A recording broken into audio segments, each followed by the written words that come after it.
And to that piece of lieutenant that's always on his podcast, bashing us, yeah.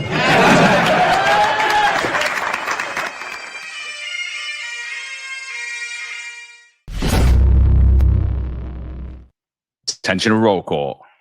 That's right. Good morning, everybody. 8:05 live Eastern Time. Got a great interview for you. Great guest, Vinny Varriano. For me, I feel like this is a 1-2-0 reunion. Myself, John, and Vinny, we all worked together as rookies. Vinny did a great job in his career. Not only did he do police work, but he helped out the community. He helped out kids doing boxing. He's an inspiration. Vinny, welcome, brother. Proud to have you, man. I know you a long time. We both are really into combat sports, and you're a good man, brother. So, listen, let's just open up. Tell us a little bit about yourself. And, people love to hear, like, what's the significance in your life, if any, that turned you to the NYPD to want to become a law enforcement police officer? Well, first of all, thank you so much, guys, for having me. I appreciate it. I appreciate what you guys do. And it's definitely nice to see both of you guys. So I'll be honest with you. When I was 20 years old, my father took me I took all the city tests. Like NYPD, to be honest with you, I was a kid. I was never like, yo, I want to be a cop. I want to be a cop. Took all the tests. And when they called me, I went in there at the young age of 21. So that turned out, and I say all the time, that turned out to be the best move that I ever did. Look at all of us. We're all retired young. We ended up having a good career. And I know that there's some 1-2-0 guys watching, so I want to set the record straight real quick. I had one of the boys, I hope he's watching, man, Greg Smith. I had Greg Smith hit me up like 10 years ago. He's like, he saw a comment on Facebook, and he's like, damn, you guys really like and respect you, man. You really weren't the best cop, but I guess you're a good boss. And I'm like, you know what, Greg, you're right, man. Out the gate, like, I wasn't like, my boy, Mike Smith, bro. I wasn't like, we were boys. That's my guy. But like, they were like real rookie go-getters, man. Out the gate, bro. Like all those 1-2-0 guys, Chris Carula, like Danny Goriano, all those guys. And it's like, Sergeant Tony Alfano, like, those guys were beasts, right? I was a patrol guy. I worked with Jay Spitzballs. We did our thing, but like, I was never really a go-getter until I got promoted to sergeant. And that's when I started to see a change in myself, where I was like, I really don't want to be like that back burner guy. Like, oh yeah, he's you know what I mean? Like, I wanted to be like, yo, I actually really think I could be good at this. And I learned from the guys on the team. They showed me how to be special ops. They showed me how to do anti-crime when it was really anti-crime. And like I said, I learned from the guys, from the officers when I was a sergeant, how to really be a cop. And that started a little bit later in my career. But out the gate, I was just going through the motions, man, standing in front of 55 Bowen as a 21-year-old kid. I wasn't sure if this was really fresh out of Pace University with a 3.8. I was like, why did I go to, like, I don't know if I want to do this, man. Checking the rooftop, you're like, my first arrest, the kid, he's taking a dump on the roof of 140 Park Hill. And I'm like, I got to put hands on the kid now to cuff him. He's just touched him. So I really wasn't into the job like that. I'm gonna be honest with you. Again, unfiltered, man. The truth. This is the truth. No, absolutely, dude. So, but even before that, dude, like, just walk us through, like, who's Vinny? Like, where'd you grow up? Like, I know your background, but like, yeah. So tell everybody, like, how you grew up, where you grew up. Were you a good kid? Were you a good student? Like, what, like, what was the ethos even coming in, like, before that? Because I think a lot of who we are as cops and as supervisors has a lot to do with our upbringing. So if you could just walk us through that too. Like, yeah, don't get scared of my mug, okay? Don't get scared. It's not a real firearm. It's just a Sons of Anarchy coffee mug. All right, I got my coffee in here. So I was born in Are you drinking John's mushroom coffee? Pretty good stuff, man. Pretty good stuff. You like that? It's pretty cool, right? Yeah, I like it. That's cool, dude. I was born in Dungan Hills.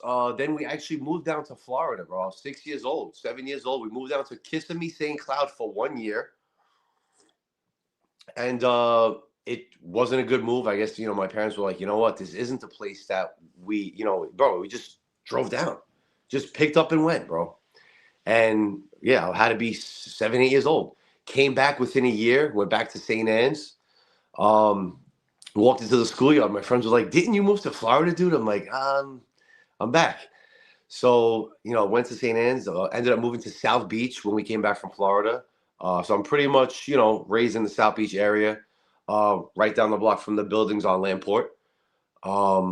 Yeah, I was always a good student, bro. I always, like my parents always said, you could play sports, you can do whatever you want, just come home, get your homework done, don't mess around. If you do good in school, whatever you want. And I always was very, very good in school. It's the reason why I did pretty good on both the tests, because I could read it and I could retain it. Now, you could retain it when you take you guys know. And then a year or two later, you're like, wait a minute, what is that again? So, but I was a pretty good student, man. Always, always playing basketball, sports. Always had a really close group of friends that I had. And I was just, a regular Staten Island kid, man. So. I love it. We talk about it all the time, right? Some of the successes of being an NYPD cop is just being a kid that grows up in New York City and understand the culture of it. There's no doubt about it. Your family was so drawn to New York City. They only spent a year in Florida and they came right back. Yeah. So for me, I was the first cop in my family. I think it was the same for John. Did you come from a deity? Like, what brought you to the NYPD? Like, did you come from a deity of cops? Did you have a family line of cops? Or are you the first of the generation? Bro, so I'm the first of the generation. And then, as you guys know, my little brother also is active lieutenant on the job now. It's just us two because my older brother, he did DSNY. And my father was DSNY and my grandfather. So you got 3 generations of Peter Varriano as DSNY. My older brother just retired 2 weeks ago, moved down to South Carolina. So we were really a sanitation family. So yeah, it's just me and my little bro who's NYPD, So. And then Vin, so when did you decide you were gonna become a sergeant? Like you wanted to be a boss? Like you said you were a patrol guy. Like what made you really say I'm gonna study? Like was there anything significant? Do you remember a time when you were like, you know what, I'm done with this. I need to be a supervisor on the show. So, bro, first and foremost, you guys know you got to think about the future, right? So, where's the money? If we're gonna do this line of work, I want to get paid. And I also didn't like being a regular police officer. I wanted to be a sergeant. The goal was always lieutenant. That was always the goal.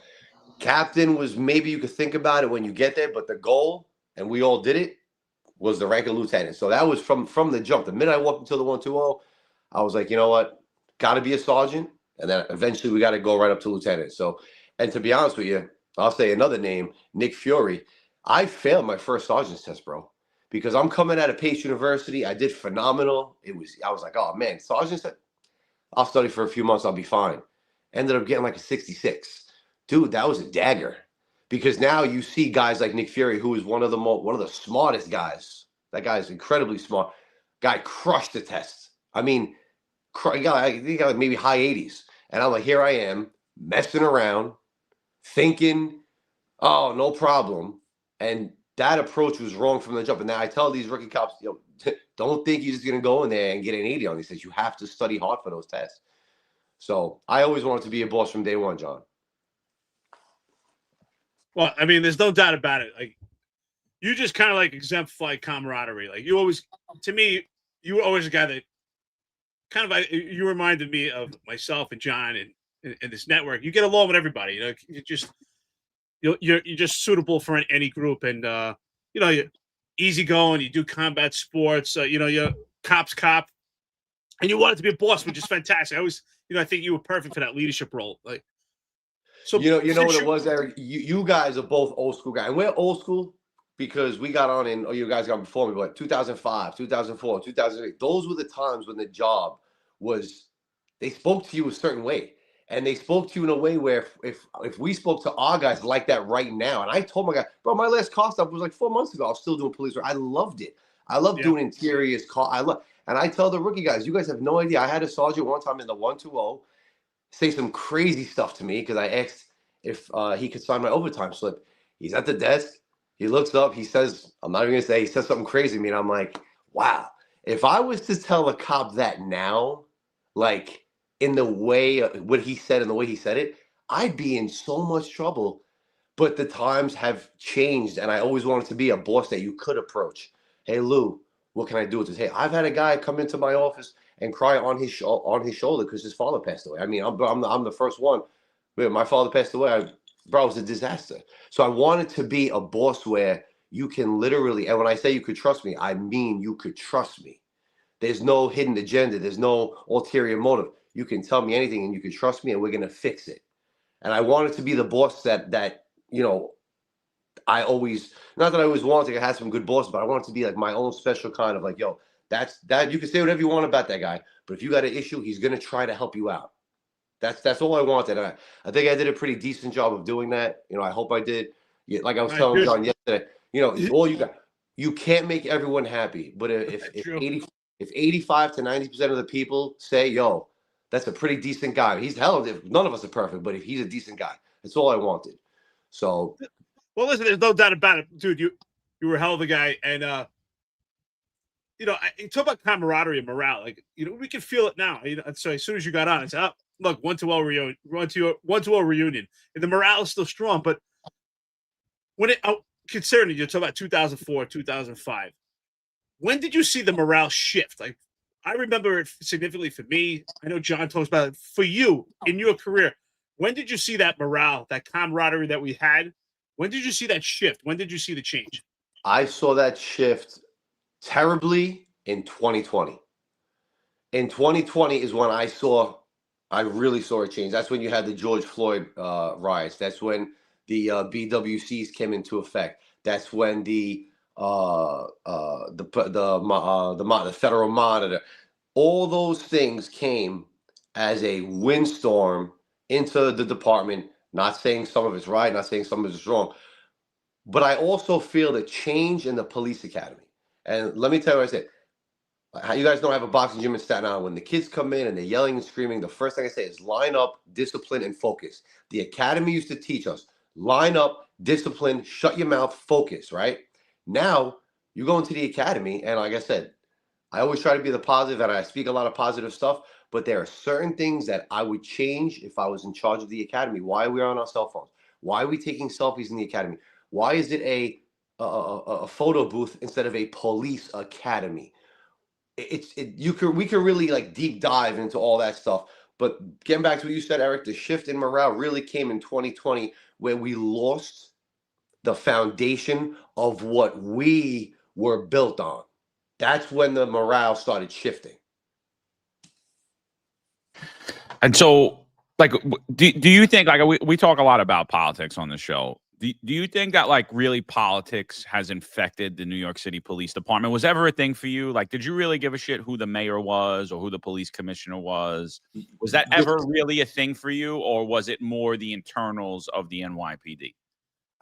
Honestly, John, never really cared about the mayor, because if you think about it, if you let everything bother you, does it affect us? Yes. But if you let everything bother you, that's not, to me, I don't want to live like that. And I used to be like, I used to let the weather bother me. Look, today I looked out the window, it's raining, it's cold. This guy's in Florida. I got to put a rain jacket on to go outside and walk my dog. If I let those things bother me, I'm leading myself down a miserable path in life. After this interview, I'm going to go to Intox. I'm going to work out for 2 hours. Then I'm going to go boxing for 2 hours. You got to do the positive things that keep you happy and motivated. I really never cared about the mayor. I cared most about the safety of my guys on the street. I didn't want no one to get hurt under my watch. I cared about overtime, because we all want to make money, right? I cared about protecting the people of New York City and being someone that when they called up, they could say, yo, because you know how sometimes they call cops and people like, look who showed up. They're not even helping me. And this happens all the time. I'm not going to say, I may have had an incident a month ago as a retired guy where cops responded. And I'm like, what is going on? No one's even asking me what happened. No one's even asking me if I'm okay as a retired lieutenant. Not saying that happened, but it might have. That's not good. You see what I'm saying? Like that. So everything has just changed, not for the better. But I don't think the mayor, I don't really care who's the mayor. I just care about the safety of the guys, the safety of myself, and just keep moving forward, to be honest with you. And for some people, that transition is really life-changing. For, myself and John, we still have a big connection to the NYPD because of the podcast, right? Because of the network. And you still have a connection because of boxing and combat sports. But for some people, immediately upon retirement, they lose that connection. And for some, it's mentally damaging for them. So we talk about mental health quite often, doing police work and the physical health and well-being that goes with it. Since you're doing, the boxing program and you meet new cops, what do you tell the new cops? What do you tell them as far as how to survive this career with good mental health and physical health, right? Because we all retired. Thank God, me, you, and John, we maintain good mental health. We're all still in shape. We take part in physical fitness. What do you tell these new cops? John, it's Eric, it's so important. And that's where I feel like they lost in the academy. If the academy is not going to give you the physical, the education that you need, the training that you need, because we all know the training is inadequate. And I'll just say that. The training is inadequate in the academy because we're taking pictures and selfies and we're not training on how to do proper takedowns. We're scared to put our hands on perps because of the laws that are in place. That's not the cop's fault. But at the same time, and you notice that 1 second hesitation where you're like, okay, he's the Charlie, he's an under. But if I touch him or if I go on his set, now I have a problem. That 1 minute hesitation could get you killed. I tell these guys, don't hesitate. If we got to take somebody down, and my guys, if they're watching right now, they're going to write in that he's not lying. Somebody's got to go down. If someone's going to jail, they're going to jail, period. We'll talk about that back at the precinct. We're not having a discussion. And I tell the new guys, you don't have a discussion in the street. If you look at your partner and say, yo, it's a Charlie, he's under, he's going, period. Get it done. Get him in the RP. Get him back quick. Then once you get back to the command, then you could explain to him, sir, this is what you did wrong. You have a warrant. This, that. We're explaining it in the street while the person's not even handcuffed. I mean, these are all things that are tactically wrong and that these new guys, and I feel so bad for them, they're just not trained the right way, the way we would train. If Sergeant, I hope she's watching. I hope Nancy Sirigliano is watching because Nancy would come to the scene in 05 and go, Vin, what? Oh, he's right there. Why isn't he in handcuffs? And then I wouldn't hear the end of it because she was right. Because we were taught, get it done. Put him in cuffs, get him back. Why are we? So it's just the whole, everything shifted over the years. I think during our 20 years, all of us, it really was just a gradual downward slope the whole time. And now we're pretty much at rock bottom. I mean, and I think I retired at the perfect time. And as much as I wanted to stay and do 25, I don't think it would have been good because we're not built the way the city wants us to be built right now. What made you get into boxing, dude? Like what happened? How'd that happen? I know you were an athletic kid. I know you were playing basketball, stuff like that as a kid. Like, what made you start to pursue like after work activities with the NYPD, working with cops and kids boxing, the NYPD boxing team, getting involved in the smokers? Like, how'd that transition? Like, where were you on the job at that time when you started to get into it, and like, how was that for you? Bro, my first smoke, I got promoted to sergeant in 2011, went to the 6-0. Had Pete de Blasio as my CO over there. I had John Trell as my XO 2011. Sal Greco was on Midnights in 2011 in the 6-0. I was only sergeant for 2 years, got promoted to lieutenant in 2013. And that's when I was like, they all want to fight. As a lieutenant, bro. I started fighting as a lieutenant. I always boxed a little bit here and there, but I really got into it in 2013. I ended up, I won my first 4 fights. I was official member of the NYPD boxing team in 2015. I probably got around 12 smokers under my belt, 2 amateur fights. So yeah, you know what it was, John? I loved it. And I'll be honest with you, if anyone who's watching, I never wanted to speak to anybody about issues that I might have been going through.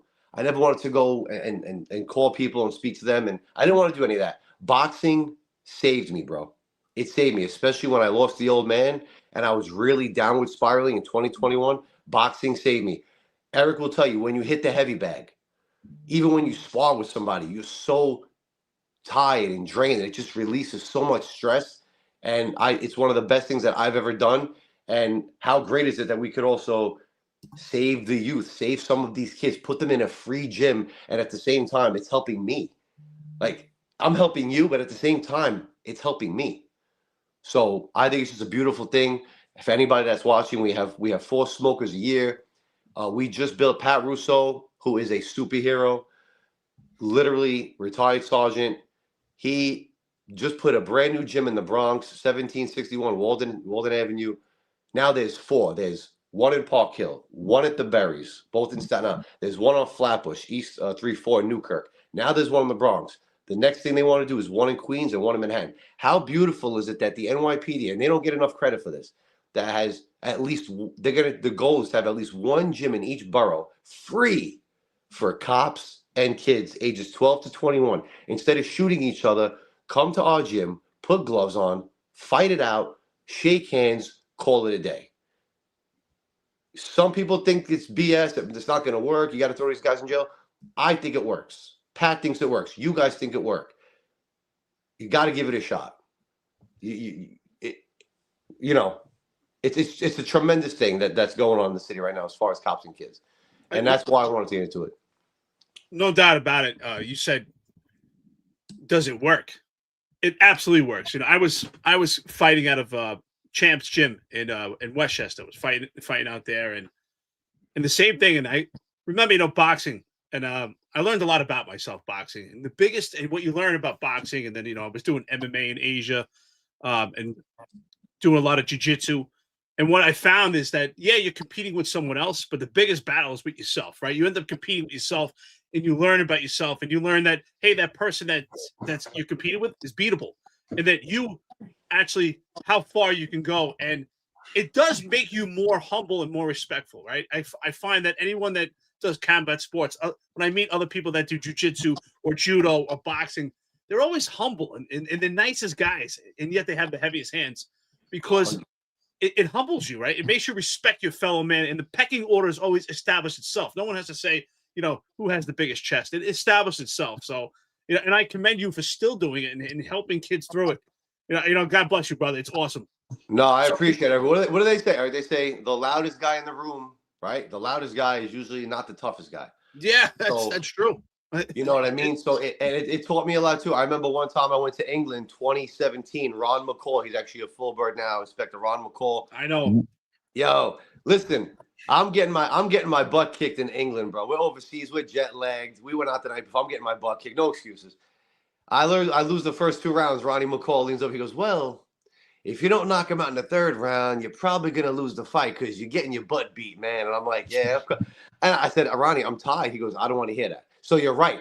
It's a fight within yourself. All I had to do was fight 2 more minutes, and I fought 2 more minutes, and you got to dig deep within yourself. And getting back to what John said, that's what these new kids are lacking in the academy.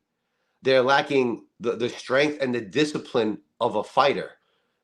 Not saying that you have to go. Think about it. They give us a firearm and they say, this is your gun for 20 years. How many times do you really have to pull that out in those 20 years? Depending on where but still, even if you're in the 7.5 or the 1-2-3, you don't pull that out every day. But could you get into a scuffle once a week, once a month? We should be training more. There should be more. There should be more in-depth training in the academy. Well, listen, we often talk about, police work, right? And you're right. It's so important to train. I agree that you get into scuffles often. John and I talk about it all the time. John says it's a contact sport. I say the same thing. You get into scuffles quite often, and you train with your firearm twice a year, and you probably most likely will not have to use it.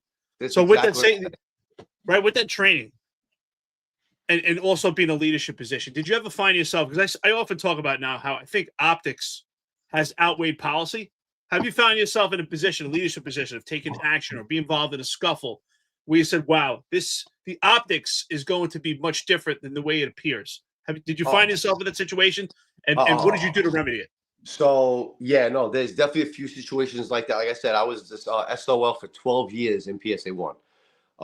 Coney Island, Red Hook, Canarsie, Brookline, Bayview, Glenwood, Wyckoff, Sheepshead, No String.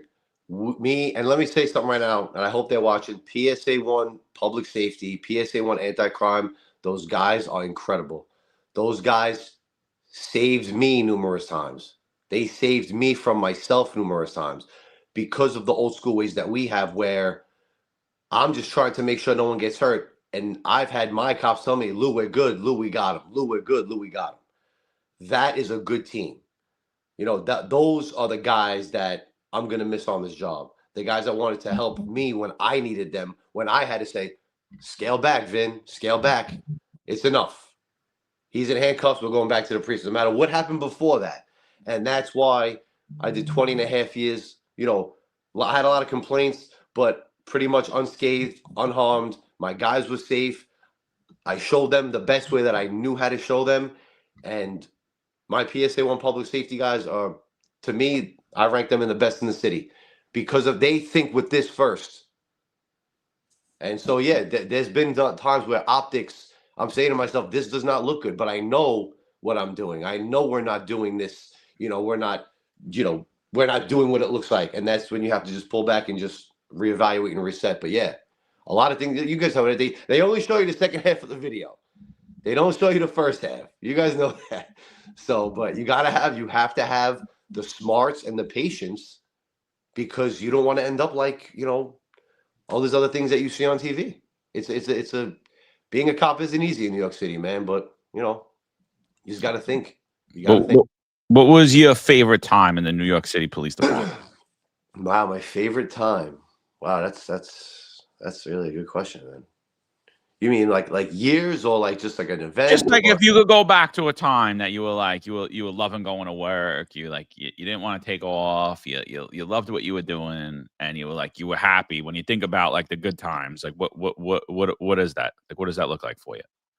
That looks like for me when I was in PSA 1, I had Carlos Valdez. I first got there. I was a rookie lieutenant. I walk in and he's like, "What's up, big guy? You're a crime sergeant in the 6-0?"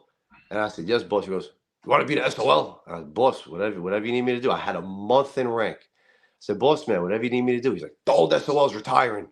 And I said, "Boss, if you need me to do it, whatever you need me to do." And he made me the SOL. I think I had a month or maybe a month and a half in rank. He showed me how to do it. Then Jimmy Palumbo came in. Those were the best years of my life. I had 2 phenomenal bosses, great men. Jimmy Palumbo, still one of my good friends. This is why I'm glad that I had that 20-year span and I met the people that I met. Because I worked with good cops like you guys. I had phenomenal bosses that we could speak to each other like men. They asked me for something, they got it. There was just no nonsense, bro. And Vin, not to cut you off, but correct me if I'm wrong. Go ahead. Bill de Blasio was the mayor. The city council was far left and passing all of this nonsensical law. And it was, and you still were having a great time on the job because of the people you worked with and your direct supervisors. Now, see, John, I never even looked at it like that. But yes, you're 100% correct. I guess because the close proximity that you are with these people every day really kind of like deflects what's going on in City Hall. So you're 100% right. When you're surrounded by good people, when you work with good people, it takes the load off. Yeah, it takes that stress level down. Yep, 100%. Because it almost feels like family. Like, hey, we don't really agree what's going on at City Hall, but you know what? I got you guys. You know, let's just use Jimmy Palumbo for an example, right? We knew we felt safe and protected with him at the helm. I know I could walk into his office, have a good conversation with him, speak to him like a man. Carlos Valdez. These are guys that you really just felt everything is going to be okay. You see what I'm saying? That was a really, really good era as a rookie. Plus, I just got promoted to lieutenant. I'm super excited. My dream came true. I got my crispy white shirt on. You guys know the feeling. Don't act like you didn't. Don't act like you didn't. Don't act like you were like, yo, this crispy. Did you get the sleeves tapered in? Did you get the sleeves? I knew that was coming, man. You got the cut off sleeve? Nah, you know what it was, bro? You know what it was? When I went to Parks, I asked if they had a schmedium, and they were like, "Nah, man, get out of here." Oh, John wears a small. It's an extra medium. It's actually medium. You know what's great about like, this, right? We all worked in the 1-2-0 reunion, and there's a lot of 1-2-0 people on here. By the way, the chat is off the hook. Vinny, they love you. You're a great guy, bro. There's no doubt about it. I appreciate you guys. You know what? I'm downstairs. I'm on my phone. The writing is so small. I can't read anything. All I see is these tiny little letters. So I guess but anybody that's saying, I appreciate all you guys. Thank you for tuning in. I'll start reading it to you. Yeah, right. GI Bro says John would patrol shirtless now. Yeah, there's no doubt about it. If he said he would. Yeah, bro. I still got it. You know, right? I worked I worked across all 5 boroughs throughout my career, and I spent almost a decade in the Bronx. And immediately when I got into the Bronx, I heard all these stories. Oh, the Bronx are the best cops. Don't get me wrong, they're fantastic, right? And the cops in every borough are fantastic. The NYPD as a whole is by far the best police force in the entire world. 100%. But I think the 120 is the most undeserving and receives the least amount of gratitude for a heavy-handed precinct in the city. And we all know, we all worked at the 120. And I could say that. I could actually make the comparison because I worked in the South Bronx for almost a decade. I worked in housing in Manhattan. I worked in heavy commands. And I can tell you right now, I think the 120 is the most undeserving cops that there are. They do a hell of a job. So what are your thoughts on that? Because I experienced working in my career with people like, you worked in the 120. I thought the 120, in comparison to the Bronx and other places that I worked, really held up. You did everything as a cop there. You dealt with the violence. You dealt with illegal firearms. I mean, we had Jersey Street was like a who's who cast of characters when it came to perps, and I would say it was on par with the Bronx and heavy parts of Brooklyn. And I know some people are like, "Oh, you're crazy." No, I worked in the 120. What are your thoughts on that? Because I always heard Staten Island, and I thought the cops were outstanding, and I thought it was a busy precinct. Bro, so 100%, Eric. So, like I said, and 100% honesty and transparency, and I know I'm probably going to make some people laugh in the chat.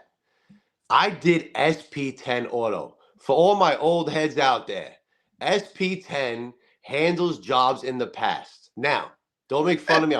I was 21. I was unsure of what I wanted to do with my career, and I partnered up with Kristen, and she went, she put in for SP10. She had a little more time on than me. She wanted to lay back, whatever. And I said, yeah, we'll do it. Rich Bruno says, you guys remember Rich Bruno? He's like, no. The guy Varriano has like 2 years on a job. SP10 is for like a senior guy. So Kristen, she's like, but Kristen had like 5, 6, 7 years on. So he said, you know what? I'll give the kid a shot. Now, was that good or bad for my career? I'm going to say probably wasn't the best move at the time because maybe I would have went and hung out with Louis Martinez and did anti-crime. And maybe I could have started being a good cop from the jump instead of falling into the picking up the 24s, the 21s, the 53s. Now, listen, no one could do a PAR like me. I'll put my house on it, okay? Bro, listen, I do the best PARs you see in your life. I drive the diagrams, the eastbound, westbound. I did that for a couple of years. You can tell some of the audience what a PAR is because some of them aren't cops. Oh, police accident report. Oh, they don't do them these days, right? They don't do them these days. They don't do anything. They don't do a lot of muck these days. They don't do it. Listen, I would draw the car coming down Forest eastbound, the other car going up Broadway northbound. I did a phenomenal PAR. But anyway, but again, back to what you said. So one day we're sitting in front of 418 Jersey. Okay, and like I said, I didn't work in the Bronx, but I did work in Red Hook. I did work in Coney. Is it as busy as Bronx? No, but I was there for 15 years in Brooklyn. But getting back to what Eric said, I never seen anyone get shot in front of a marked RMP. I was in a marked RMP on Jersey and Benziger. I hit 5 rounds. I'm in the driver's seat. Kristen's in the passenger seat. Woman runs up to the window, and she's like, that ain't fireworks, y'all. They're shooting that boy. Look in the rear view, and I see 4 guys in hoodie masks there, holding the gun sideways, and they're shooting a kid. Put the car in reverse, fly down the block. The perps fled up Benziger, jumped over a few fences. We called for help. 85. Everybody came. That was the first incident where I was 100 feet down the block, and these guys were shooting someone. I've never seen that in Brooklyn, and I was in Brooklyn for a very long time. Second thing, I'm on a foot post on Castleton and Broadway. Castleton and Portsmouth Avenue. This got to be 2005. Me and who was I with, man? I might have been like Tony Brown, somebody. Down the block, 4 guys start stabbing another guy. They just walked by us. They walked down the block, and they just start stabbing the guy.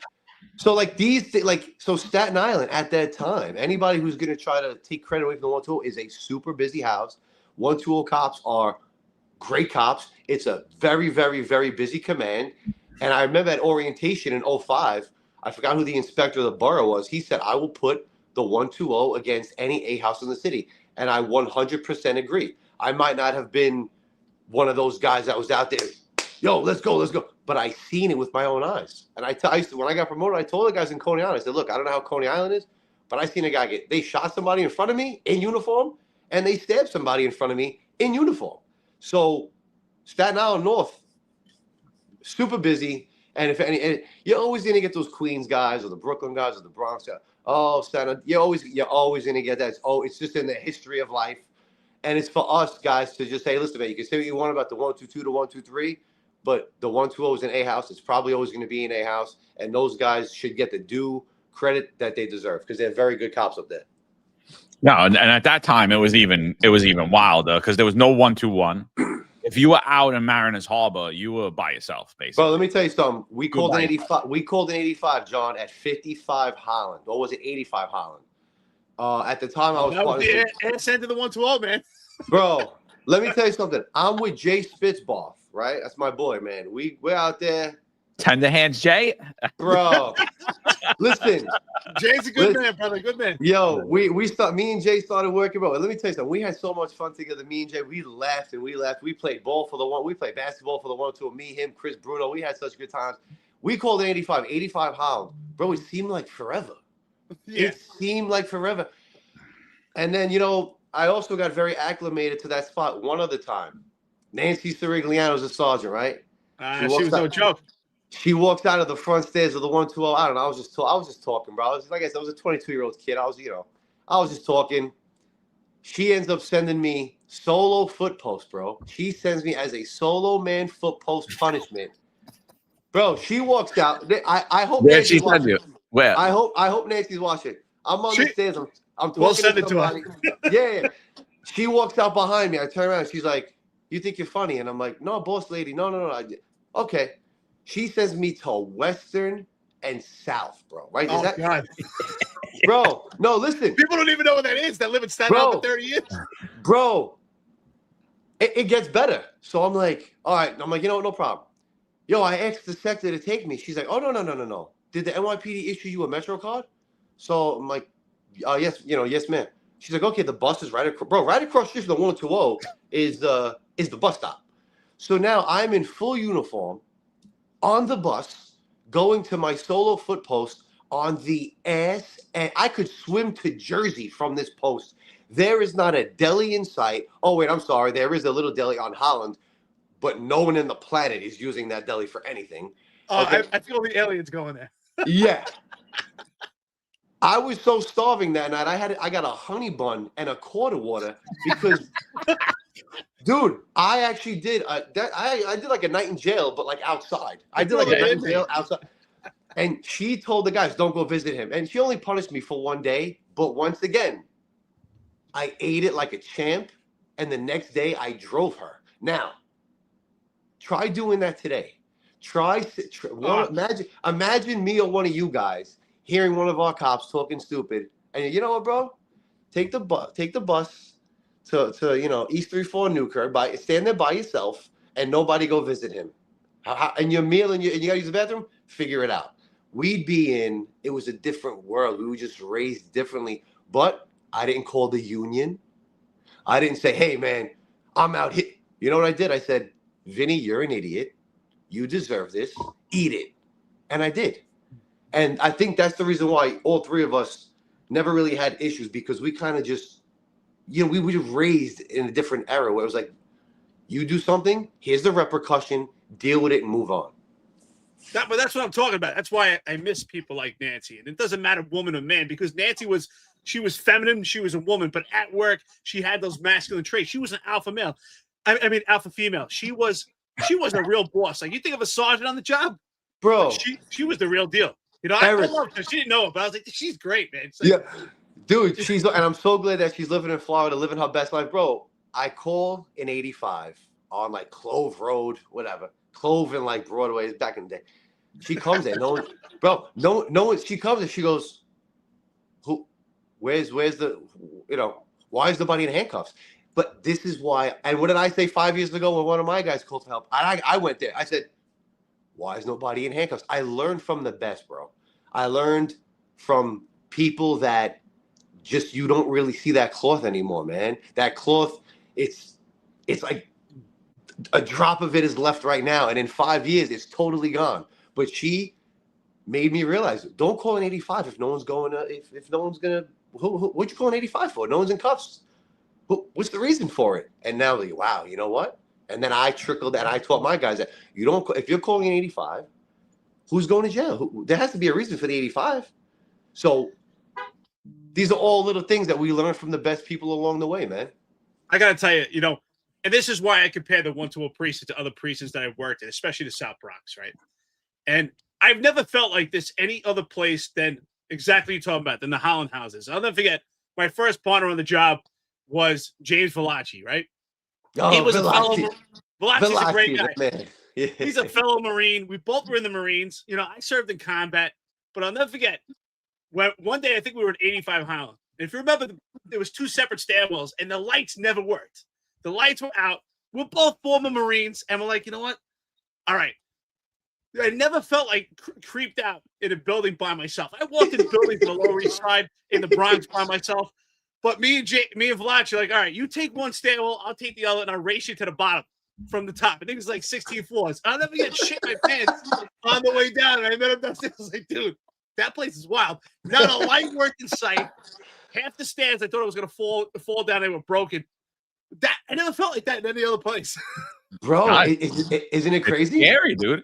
Dude, I was with Dinkle one night. I think we were on like the 4th floor. Oh, Richie Dinkle's one of the best guys. That guy's the best, bro. But he's a big dude, you know. He's a big dude. I was big. Like I'm not as big as Rich. I'm not as tall as Rich, but like we both work out. We're both strong guys. We're writing a C summons in the Holland houses on like the 4th floor. It's just me and him there. Nobody else is there. The whole apartment building came out, bro. They're on the floor, and I'm like, yo. We get out of there, dude. I'm like, yo, I'm never doing that again, bro. I'm never doing that again. I was like, I thought we would have to fight everybody. Like, there was like 50 people in the hallway yelling at us. I'm trying to write. It's my first C summons, dude. I'm like trying to write the C summons. I'm like, oh, I don't know how to do the radio codes. I'm like, you know, I'm like, dude, I'm never doing that again. I was like, that was the dumbest shit we could have possibly done. And the only reason we didn't get our asses handed to us is because like Rich is a big dude. Like, you know what I mean? Like they were like, all right, these guys will probably give us a problem.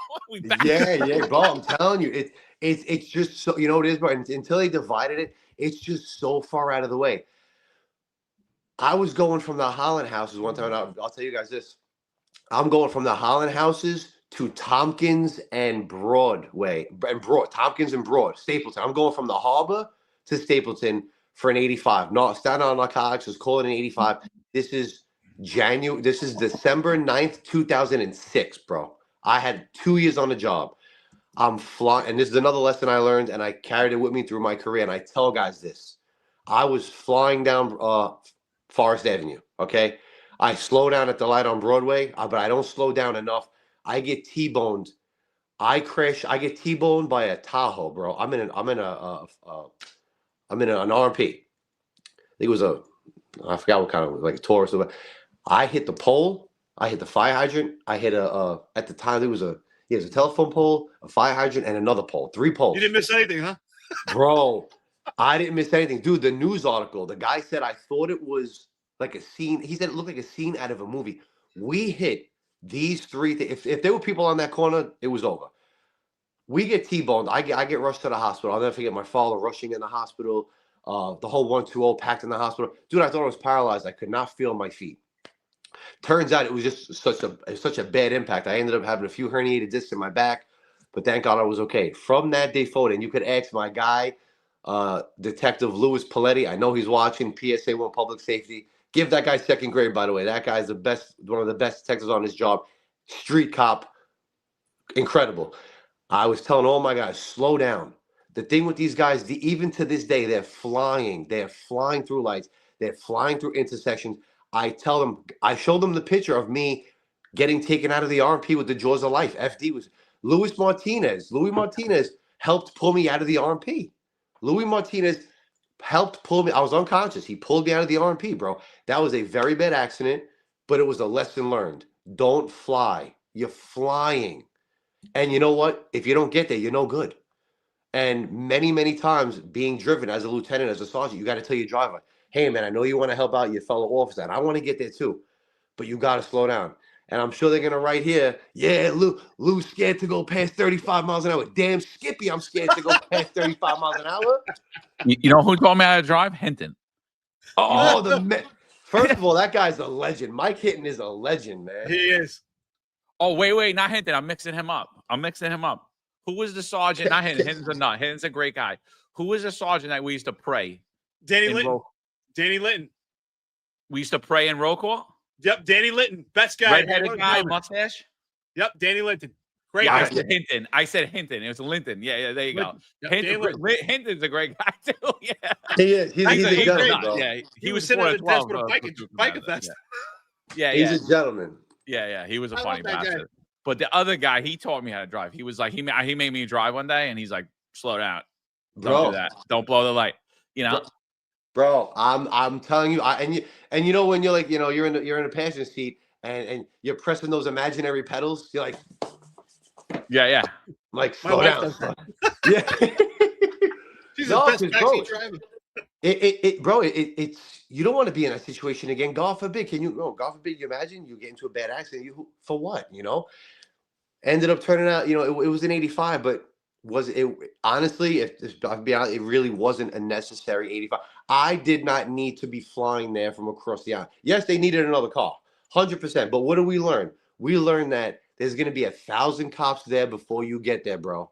Right? If you're on the other side of Brooklyn, if you're in Red Hook and you're going to Canarsie, why are you flying there? There's going to be 1,000 cops there by the time you get there. Do you see what I'm saying? So you just got to drive super careful. But that was a lesson learned, and I learned that 2 years in, and for the next 18 years, 20 years, I was, you know, of course I'm going, but I'm going super smart, man. I'm stopping at every red light, and then we're gonna go. But wait, there's no more flying through, man. And you guys see these RMPs. Some of these young kids are just flying, no good, man. I was right. I said this is gonna be a Staten Island 1-2 reunion. You know, yeah. I could talk about Holland Avenue all day. Those Holland houses to me was like its own world. I was like, you know what, Eric? I think you like the house. I think you like it over there, man. Dude, I had the best laughs in that place. Like I never forget one time, me and Valachi, because we were always set the mic. We were the ass end of the precinct, but we responded to it was a shots fired. I'll never forget in Holland houses. I don't know. We ended up going to this apartment, and all the guys they were playing Xbox. And they were just acting strange, like, anything happen over here? Is everybody all right? They're like, yeah, we're fine. And I remember, I'm like, all right, let's get out of here. I'm like, all right, 91, 98, which meant non-crime corrected. Everything's fine, but resuming patrol. And I remember telling Valachi, I'm like, I don't know, man. Something's not right. Let's go back there. I literally put it over the radio already. So we went back in the apartment. I don't know what would tell me. I'm like, can you guys lift your shirts? So sure enough, one guy had 2 bullet holes in his chest from a 22. I'm like, disregard. But that place was, I'm just telling you, I lived in Staten Island a long time. I lived in almost every borough except Manhattan. But I grew up mostly I was living in Stapleton. But even then, on the North Shore, I didn't know anything about the Holland houses. It was its own world. I was like, what is this? Bro, you had, because then you had, think about it, you had Roxbury Street, you had Brabant, you had Grandview. Those were all South Avenue. I mean, listen, man. It was a wild place. It's a wild place. And like you said, it's super far from like Park Hill, Stapleton are right next to each other. Park Hill, Stapleton, West Brighton, New Brighton. You got to really go drive along the terrace to hit Port Richmond. Then even from Port Richmond, you got to hit it even further. Now you can't go any further. You're at the ass end of Staten Island. Yeah, it's crazy. It's crazy. Yeah, you got a better chance of the 1, 2, 3 getting to you than your own guys. Pretty much. Yeah. Yeah, no, that was but those are again, it's what are we talking about here? We're talking about the people we worked with, the people that supervise us, right? And like, was it a great time in New York City? I mean, no, I mean, like, in the beginning of our career, New York City was flourishing, but almost immediately almost like, by the time we have 10 years on, I mean, the New York City is a hotbed for communism. It's like, it's an anti-police environment. Everybody hates us. Like, we initially come in on the heels of 9/11. So we're like, we're like superstars, rock stars, but that's real short time, dude. That's like a real short window. And then next thing you know, like media, politicians, they all hate us. but we felt a camaraderie because of the people we were with, the people we were around. And, you know, Eric always talks about like the leadership, you know, and that's really what it is, right? Because I think all of us are a product of the people that supervised us, right? Maybe we didn't take maybe you didn't take everything from Nancy, maybe you didn't take everything from Hinton or any of these, but you took little pieces from everybody, and then you became your own supervisor. And I think that's what's missing currently, not only in the NYPD and law enforcement in general, because I hear like the morale in the NYPD, like people, you know, Corey Pegues is on here. He said morale was always an issue. Cops were always complaining. And I don't think morale was always an issue. I think cops were always complaining, but I loved going to work, dude. I really did. And John, now I talk to guys and they don't. You know what it is, John? And, you know, Corey Pegues, so he probably doesn't recognize who I am now. Maybe from boxing, he might know my face a little bit, but if he's watching, I gotta tell you something. I'm a rookie sergeant. It's got to be 2011, 2012, maybe. He's the CO with a 6'7", right? So they send us out there. We all fall in. He's giving his spiel. And this is when I knew I liked him. Because he's just like us. He lines everybody up. He's like, I don't know where you guys are from, but welcome to the 6'7". And I'm letting you know, tonight, Mo gonna get shot. So be careful. Be ready. Shit is not gonna be sweet. You know, if you've never been out here, welcome. But you know, he just spoke regular, man. He wasn't on his high horse. He wasn't talking down. He was letting you know, shit ain't sweet out here. I don't know where you're from. Be careful. Head on a swivel. Get each other's backs. And from that day, I totally respected the guy. And yeah, good people, man. I saw the interview you guys did with him. Follow him. And, you know, like I said, definitely a good dude. But that's how it was back then, bro. The people that we had up top were you actually looked at them and was like, okay, let's get it going. Now you look up top and you might be like, all right, I don't know if I want to do, you know, I don't know if I want to do this anymore. And that's my point. It's like, it doesn't matter the politics. It doesn't matter what the hell's happening in the media. It doesn't matter what the community, like the sentiment in the community is about us. It like matters how we treat each other, and it matters how we, and like, that's what I think is significantly different, because I mean, we talk to cops every day, you know, in private, not on here. You know, there's people on here that are listening, a lot of people on here that are active, but we talk to, and they're miserable, dude. They hate going to work. And I'm like, and I've experienced that very few times throughout my career. That, you know, and I'm like, and we could make it really bad for each other, and we could make it really good for each other. You know, and that goes from everyone, not just the supervisors. It goes for your attitude coming to work too, as a cop, as a sergeant, as a lieutenant. Like, you always kept a positive, upbeat attitude. Every time I ran into you, I think we smiled, we laughed. You know, what was your ethos like going to work every day? Like, you know, how do you deal? Like, obviously, you know, you experience tragedy like the rest of us. You have your own stresses, your own worries, your own concerns, your own internal battles. What was your ethos that you brought to work to try to stay positive and spread that positive attitude, even in the midst of constant chaos? Wow. So I read every morning. I read this little guide. It's a daily prayer. It's like a daily uplifting quote. Every morning I read it, bro. I know it sounds corny. I know there's probably some guys. This guy, I don't care how corny it is, bro. I'm older now. I live a very, you know, slow. The life pace slow down. You start to really understand the importance of life, bro. We're only here for a short time, right? We're all passing through this era together. You know what I'm saying? I was telling my wife this the other day, like, this life, we all met. Like, what are the odds of us meeting in this lifetime? All of us right here. Because in 100 years, guess what? None of us are going to be here. None of us. So the impact that we make while we're here is huge. My whole goal, bro, as a boss was to be firm and fair. I will give you everything. I've fought with CEOs. I've told CEOs, boss, I wouldn't do that. So I'm not going to tell them to do that. That is why I was so respected. And that's why 90% of my guys respect me, because I never once asked them for anything I wouldn't do. Never.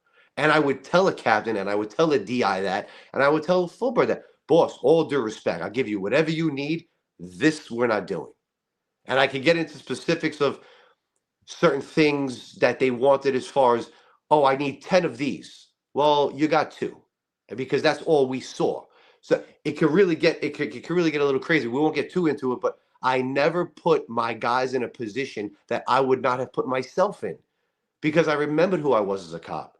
And I wasn't that guy out there chasing guys with guns. I wasn't doing all that till I became a sergeant. So the ego that I went to work every day was give these guys a good day, bro. I don't know what they're dealing with at home. I don't know if their mother's sick. I don't know if their father's sick. I don't know if their child is sick. I don't know if they're sick. I don't know what they're going through. Why they got to come to work and deal with another asshole? Why? When I lost my father in 2021, bro, I was so down and out because he wasn't supposed to die. We were at the West Shore Inn having Heinekens and steaks. A week later, he's on a machine. At the height of COVID, they wouldn't let me go see him in Staten Island North. I almost lost my job because you guys could use your imagination and about me trying to get into the hospital, and they wouldn't let me.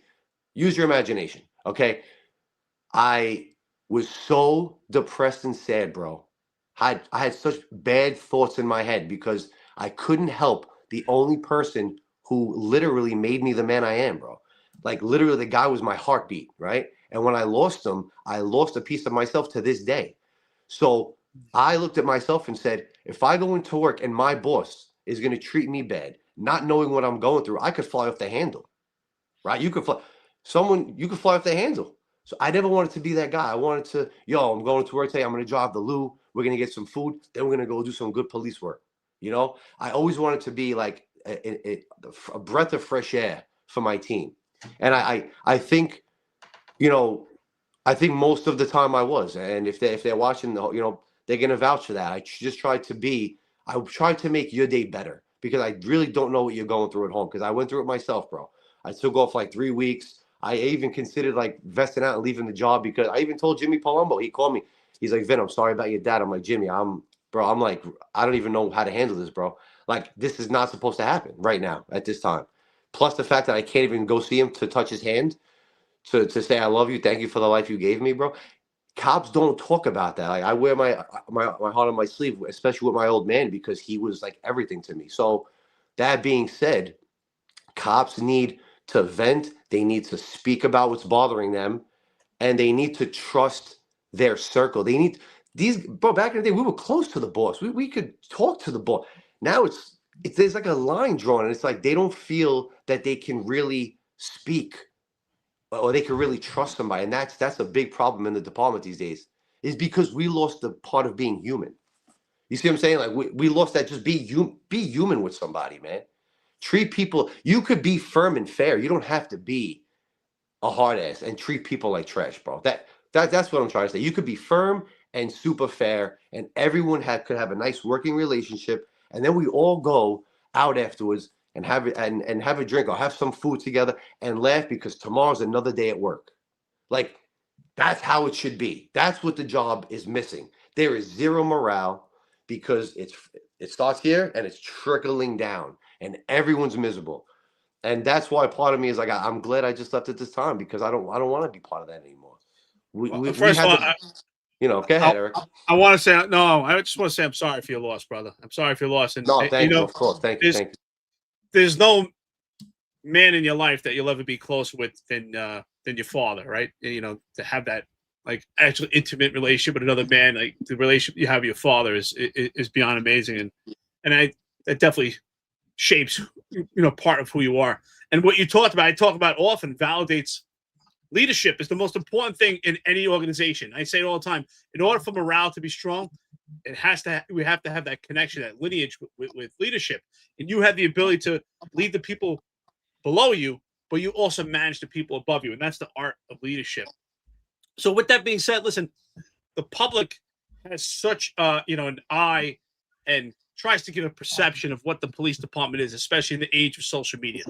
So could you tell the public, like, what are some of the misconceptions about what goes on in a precinct day to day, and that affects our street cops today, as far as, because we talk about the internal pressures of the NYPD, right? But also the external pressures. What are the misconceptions about what goes on in a precinct day to day, and how does that affect cops in the street? Well, dude, I mean, like, these guys coming in, you don't know what your assignment is for the day. So So from the jump, right, as a regular officer, you don't know if you're going to be sitting on an EDP, which is an emotionally disturbed person. You don't know if you're going to be in the hospital. You don't know if you're going to be sitting on cells. And check this out. The worst thing of all, you don't know who you're going to be working with if you don't have a steady partner. Or if your steady partner's on vacation or out sick. Well, did we just lose him? We just I'm lost sorry. him. Did Marlon just attack you? Yo, man, these damn spam calls, man. These spam calls. No, but the misconception is that these guys deal with a lot internally. He's getting a call. He should have put it on. Yeah, I was gonna do the airplane mode, but We got to put you on Do Not Disturb. Yeah. This is when the circus starts. All these questions and calls. But no, but they don't know what they're doing for the day. They don't know who they're working with. So right out of the gate, it's like, you know, and I think that's one of the misconceptions that they have is like these guys, they need to start their day with a more positive outlook. I feel if they came into work happy, it's gonna show in their work. You see what I'm saying? If they're coming in miserable, so what do you think is gonna happen when they respond to a call? It's just it all trickles downhill. You know? Yeah, no, absolutely, dude. Yeah, you treat the cops like garbage, and then you want them and you expect them to be nice and compassionate to the public when and it's a recipe for disaster. It is. You got to be as a boss. You also got to be a little bit of a politician. You know how many times I've had, Lou, I did this yesterday. Lou, I did that yesterday. And I'm like, all right, listen, do it again today. Tomorrow, I got you. You have to. You know what I'm saying? Like you have to. It can't just be, this is what you're going to do because I said so. I'm the lieutenant. You're going to do what I say. No, bro, I get it. I wouldn't want to do this shit either. I'm sorry. I wouldn't want to do this either, but do this today. Tomorrow, I'll give you off. Tomorrow, you can take lost time, bro. Hang out with your wife and your kids. Take off the weekend. You know how many times I've given guys off, no excuses? I wouldn't even tell the CO. Why? Because I don't need to tell the CO because he's my guy. He needs to have off, and I'll get yelled at afterwards. Bro, vouch for me, guys. Let these guys know the truth. I went through that a million times. No excuses. Get out of here, bro. Take off. You kill yourself all year long. Take off. I don't care. What are you gonna fire me? But that's these guys. Some of these lieutenants aren't like that. You know, that's kind of like I'm not saying they shake out, but they don't really have the. I don't know the word to say, but you got to look out for your people, bro. And if that means going into the boss's office and saying, boss, I get what you're saying, but this guy needs off, or this girl needs off, or whatever the case may be, you got to fight for your people. And a happy cop is going to work. A miserable cop is not going to work. That's what I got from it, from all those years. These guys are happy. These guys are happy. They're going to work for you, right? Eric, John, you guys will say, you got happy cops. They're going to do anything you want, bro. Anything you want. If you have miserable cops, you're gonna have a miserable time, bro. You guys know that. So that what would you say, for instance, in the 120 precinct, right? Because I often talk about the 120. That's where we start our careers. We're all cops, and that's where we saw we had our first impression of leadership in the NYPD. And I got a great impression of leadership, and not just on the bosses there, but on the senior cops. And I really think they helped shape who we were as cops. But let's be honest, they weren't exactly really nice to us. They were actually tougher with us than they are now. Than the leadership is with the cops. But why do you think we had such a good relationship? And why do you think that, we still feel so strongly about them? Like, I think about the sergeants and the lieutenants that we had and some of the senior cops. They were kind of tough on us, but yet we loved them. Like, like Dennis Myra. And it used to make me laugh all day, but yet, they were tough on us. But I loved them. See, bro, but you just said Dennis Myra, but these guys were real deal. Like, these guys were real deal. And I'll give you 2 words, bro. Tough love. I rather learn off of tough love. I'd rather you say, Vin, you suck, bro. Like, you just suck at this. Thank you. Don't stroke my ego. Tell me the truth, because now I know I got to get better at that. That's called tough love, bro. We were raised on tough love. That's why we turned out to be who we turned out to be. These kids these days don't know, but they do need it. They need the tough love. Real quick story. I'm watching a body cam a few years ago. 2 of my guys do a car stop. The dude in the passenger seat says, "Hey man, I gotta pee really bad." My guy's like, nah, man, just chill out for now. Yo, man, I really got to pee. I'm going to pee my pants. They let him out the car. He goes by the projects. Supposedly, he's peeing. Gets back in the car. Because my guy's like, yo, man, come back. I don't even got to tell you guys. Super, super, super, super wrong. Tactically, a tactical nightmare. Bought those guys in my office. I said, fellas, you know, this is how I started out, bro. I said, I just watched it. So now it's in the audit trail that I watched it, right? This is going to be just a warning. I know both of you guys are super smart. And this is how I'm talking to them. I'm like, but don't ever in your life, ever again, let somebody out of the car for any reason while they are stopped on a car stop. Because I don't have to explain to you guys what could happen. Get out the car, pull something out, good night. Horrendous. Did I scream at them? Did I yell at them? Did I put them on a foot post? Did I degrade them? No. One of these guys was my age. Actually, still one of my great friends. But it's just a mistake that he made as a rookie cop. Like, yo, now he knows, you know what? I don't care how bad you have to use the bathroom, man. You got to stand by until we're done because that's not how things work. But that's the kind of bosses that I feel all three of us were. And there's a million great bosses out there. But that's how you got to be. You pull them in. Yo, fellas, let me tell you how bad this could have went. Ready? This is what this guy could have done to both of you while you're standing at the car and he's over there. And they never did it again. And every body cam I watched for those guys for the next few years, bro, was impeccable. So sometimes that's all it takes, bro. It's just, just a little bit of tough love. Because I was like, guys, don't ever do that again.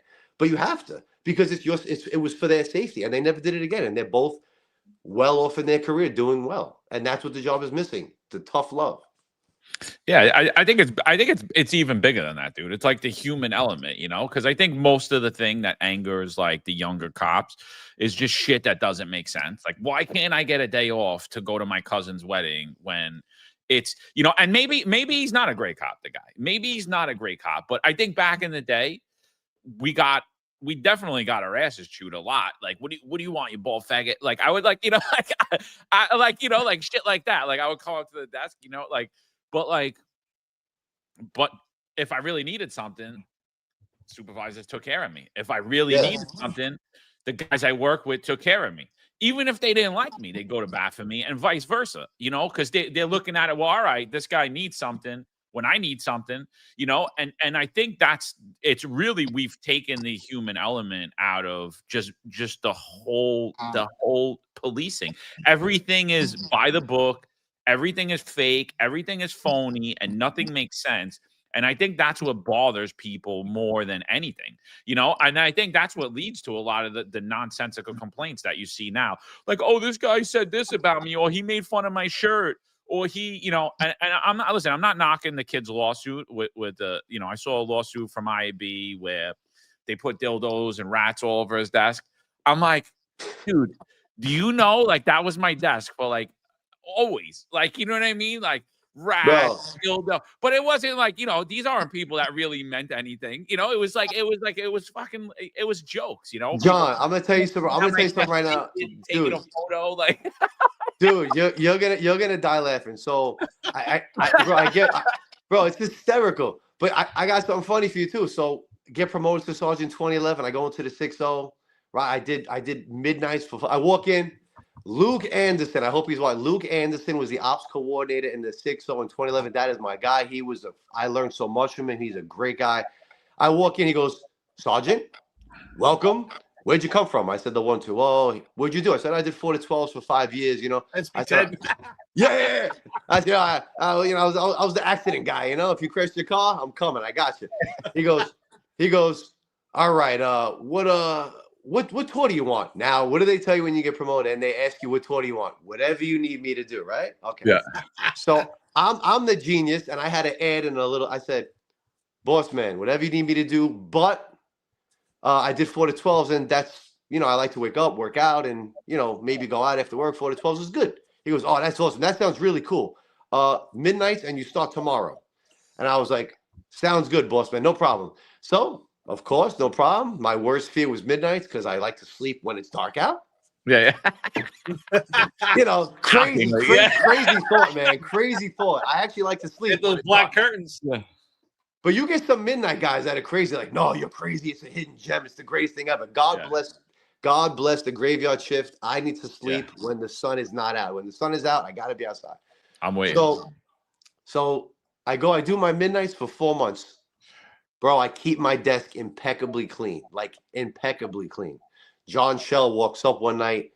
He's like, big guy, this desk is like, bro, I had Lysol, Windex. I have OCD. I'm cleaning the desk. The book is neat. He's like, this is really, would you want to do crime? I'm like, crime? I said, but you got the wrong guy, like, no, I think you'd be good at it. He put me in. And then from there, like, I learned how to actually be a pretty good cop, bro, from there. But it was from keeping a clean desk. It was from doing what I was told without crying and complaining about it. Could I have called the SBA? Hey, man, I can't do midnights. Where would that have gotten me, bro? Guys, can you imagine if I call, hey, I can't do midnights? What is that? That's why I don't understand when guys do that these days. They make their calls because they can't do a certain tour. They tell you from the beginning. They're going to put you where they need you. It gets better, though.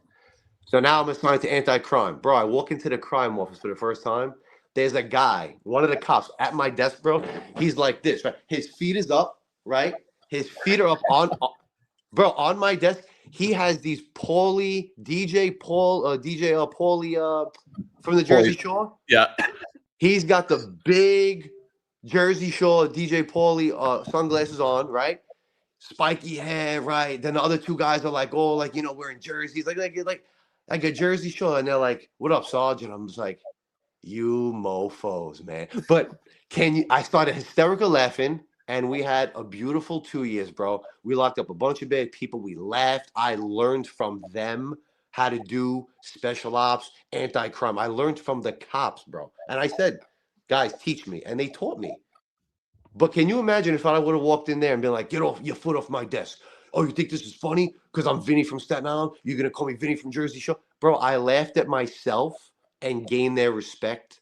And, like, I just feel like you guys just hit it on the head. Like, just be human. Like, yeah, getting promoted is cool, but I don't need you to call me boss and lieutenant. Like, have the respect. But at the same time, bro, I'm a human. I'm a man just like you. So let's just work together, have fun, and get the job done so we can both go home to our families, man. Like, that's really just how simple it really is, bro. Really. Those were the best times. That's like the only thing I miss about the job, especially being part of a team. I remember, especially as a special operations lieutenant, we would get a couple of guns. We'd be working so many hours, we'd be exhausted. I remember, now, I'm typing up, and signing the vouchers, and it's like 5 a.m. I remember somehow I would get like epileptic at 5 a.m. I would pass out while I'm typing.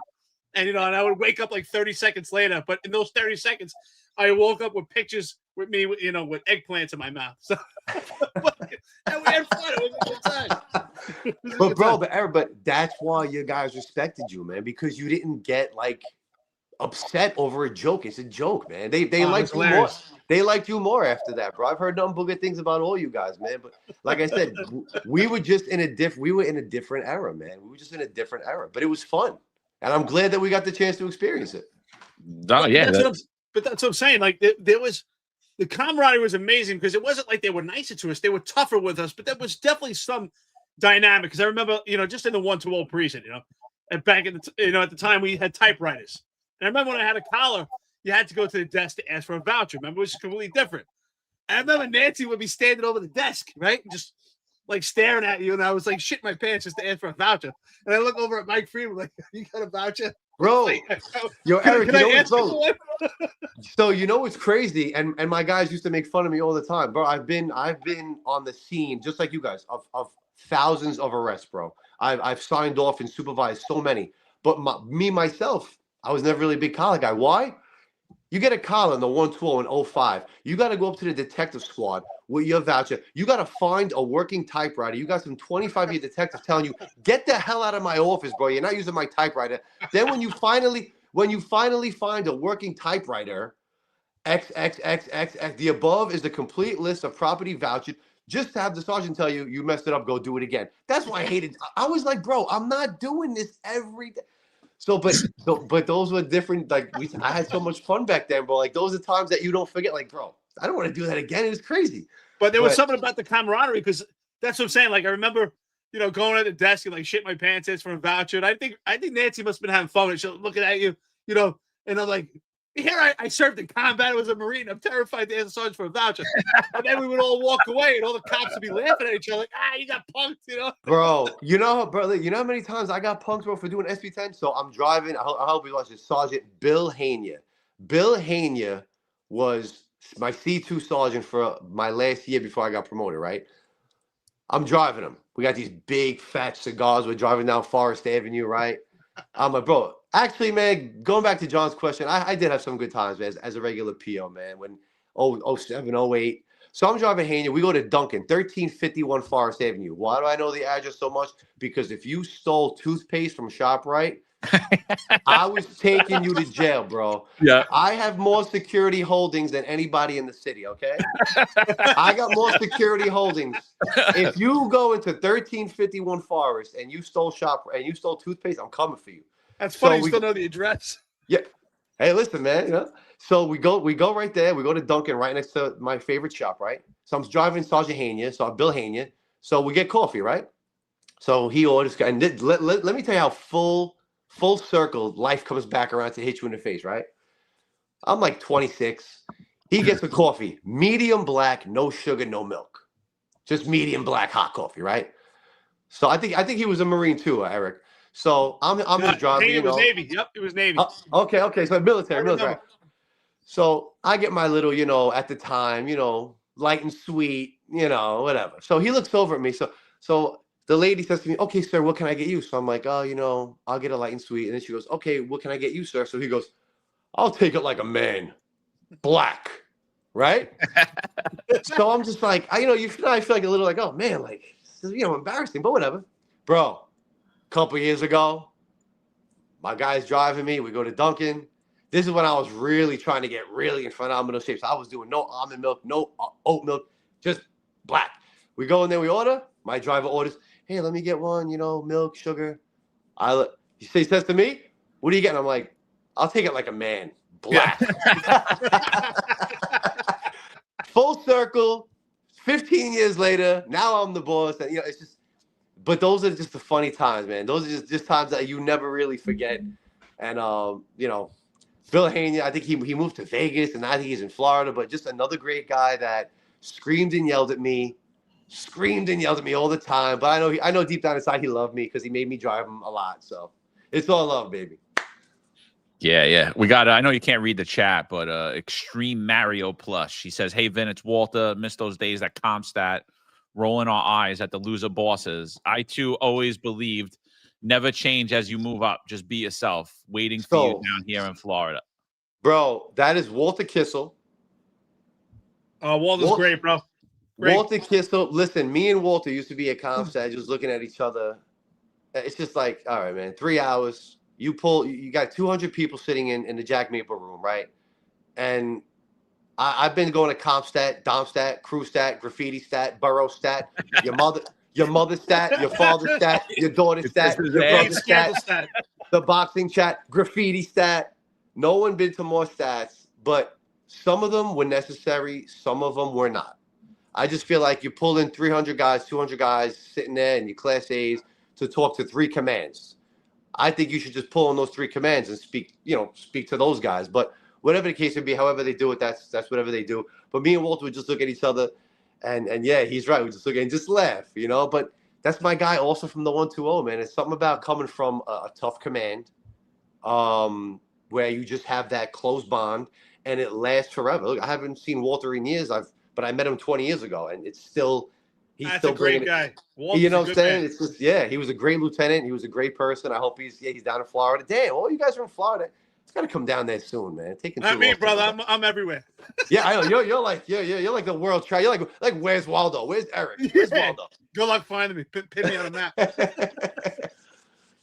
But so Vin, it was good times. You had a great career. I mean, well liked. I mean, I don't know anyone that doesn't like you, to be honest with you. I know a lot of people. I know every I'm sure you listen. You get 1 or 2 haters. I think people that don't like you probably are just jealous of you because you did have a good career. You are well liked. You're always positive.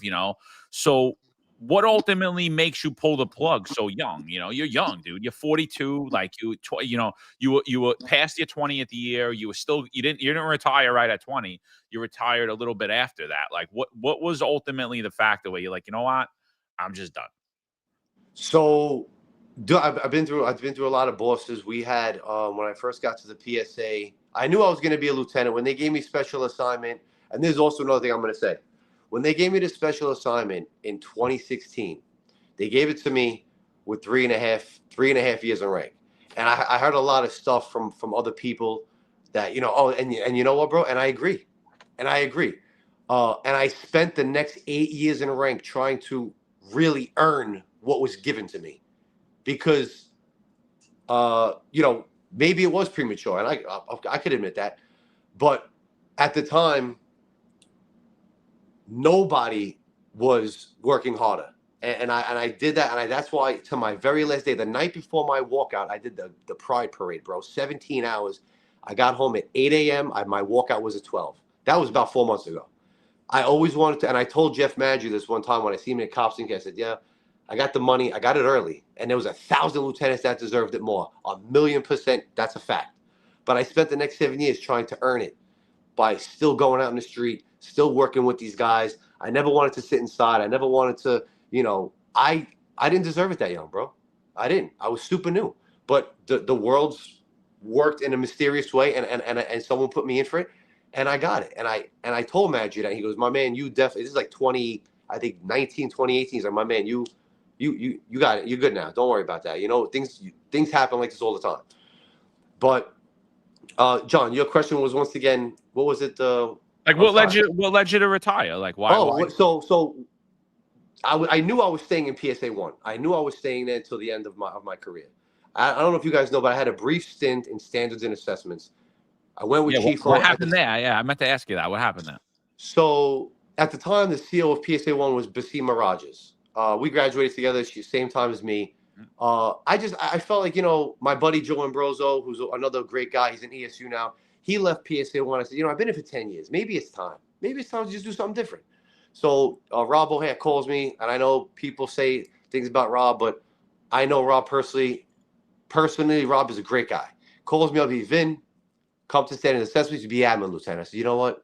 Year 18, maybe God's telling me, stop doing interior patrols, stop doing car stops, go inside. So I went. I was there for 6 months. It wasn't for me. So I told Chief, I said, boss, man, love you to death.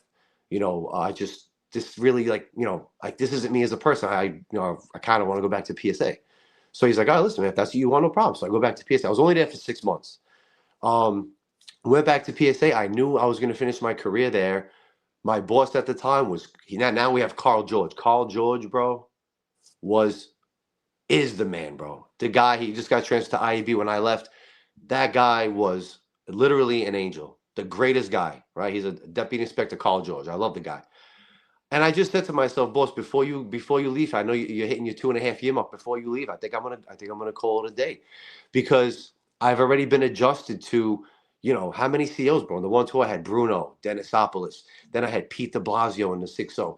Then I had Carlos Valdez, Jimmy Palumbo, Canny, Basima Rogers. I had Inspector Tanya Kinsella. I had Natise Gilbert. Then I had Carl George. So I've been through a lot of bosses, and I was just, now you got to get readjusted to a new CO.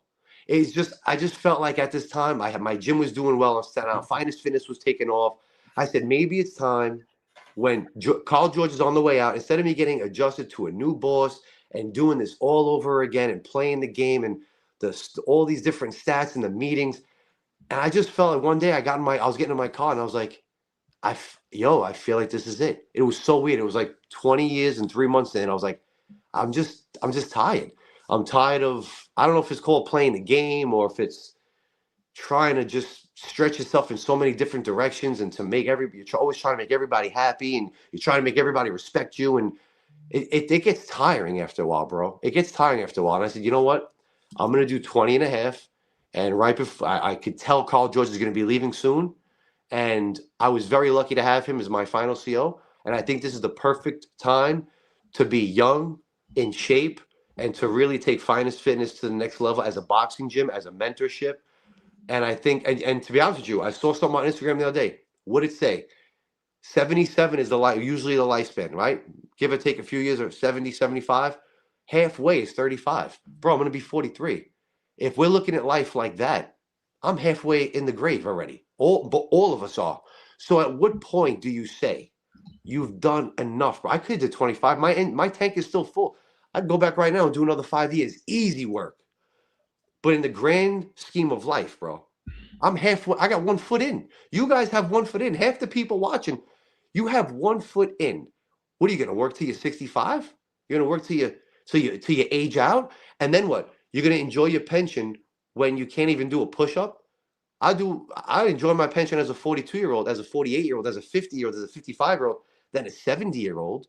Oh, but if you stay another 5 years, you get another 1,000 every month. Okay. Factor in the stress level. Factor in the gas, the tolls, the aggravation. Factor in the time you're away from your family, bro. Factor in the time you're away from your loved ones, your wife, your kids, your dogs, your cats, your fish, yourself. You're not even hanging out with yourself because you're doing well, and that's fine for certain guys. For me and my path, I want to be in the greatest shape of my life. I want to enjoy my pension at a somewhat young age because I already have 1 foot in, bro. Midlife is not 50. Midlife is 35. And that's what people are failing to realize, bro. The middle of your life, that was like 8 years ago. So now I want to enjoy the fruits of my labor. And I think all the young guys that are watching should really take into consideration. Do your time and build and follow your passion. My passion was boxing. I used the NYPD to fund my passion, to build a gym, to hire trainers, to help the youth. Use the NYPD. I don't care if you like to do hair, if you like to do sports, combat sports, you want to build houses, real estate. If you're just doing NYPD and you're banking on that pension, you're doing it wrong. Do the NYPD and fund your passion with the money you're making in the NYPD. That is the best advice I can give you. Just like you, John, you said you did the transportation down in Florida. You didn't just bank on NYPD. What do they say you need? 7 sources of income to be considered like a wealthy person this day. You got to at least do 2 or 3 things to keep going. That's why I put up everything. Keep going, keep going, keep going. You can't just do your pension and then sit on your couch until you die. I don't want to retire and sit on my couch. Like, it's just a different mentality. So I figured right now, getting back to what John said, was the perfect time to go. You're young. You did your 20. You made your impact. As much as you missed some of it, you're already halfway to heaven, bro. Now you got to really enjoy the remaining years of your life and enjoy the fruit of your labor while you're young. I can't agree with you enough. You know, I say it often that your time in the NYPD, you know, like for me, my time in the Marines, my time in the NYPD, I say it should be a part of your story, not your whole story. And your story continues on. You get to spend more time with your passion, with boxing, spend your time with fitness, spend your time educating young kids, teaching them the values of boxing and how it translates to life. And that's one thing I learned. Combat sports translates to life. That, you know, that thinking puzzle when you're boxing or you're doing jiu-jitsu, it translates to life, right? You learn that, hey, maybe I shouldn't push so hard on things, that I kind of have to roll with it, right? You learn that in boxing, learn that in jiu-jitsu, and that's what you're doing. You're rolling with life. And I agree. You are more than halfway to the end. And that's why, you know what, enjoy it on a different level and not just be sunken with the police work. But unfortunately, what we see now is not even guys making it to 20. They're making it to 5 years. They're making it to 10. So that's what I'm saying. Besides, you retired, you had a great career, and the majority of it was good morale, just like we had. It was really the end of it where things took a change. But these guys today, 5 years, 10 years, they're not looking for that 20 because the job is not the same. What do you say to them?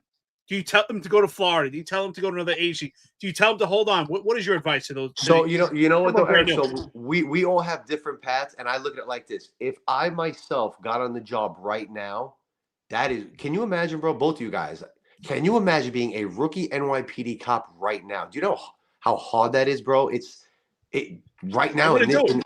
I mean, bro, back in the day, if you put your camera in my face, bro, it's getting like sent off to the 18th hole, like bang, like now these guys, they're coming up, they're putting cameras in faces, they're getting dragged across Times Square. It is sad. My advice now is but I feel like if you're built like us, you could do it because we're built differently. We're gonna go through each step. You ain't taking this away from us, but we're gonna go through this. But some of these guys it's just the truth. They're not built like that. And if you're not built like that to withstand whatever is coming your way, get out. If you got 5 years on, if you can't picture yourself doing this for another 15 years, leave, go to another state where it's calmer, where you find yourself and you're peaceful and you're happy. We all got different paths. Do what truly makes you happy, bro. I stood with the NYPD for 20 because I was overall pretty happy. I knew how to handle certain things. I knew how to speak to people. I'm not doing nothing that you tell me to do something. If I wouldn't do it, I'm not telling my guys to do it. If you don't like that, that's your problem.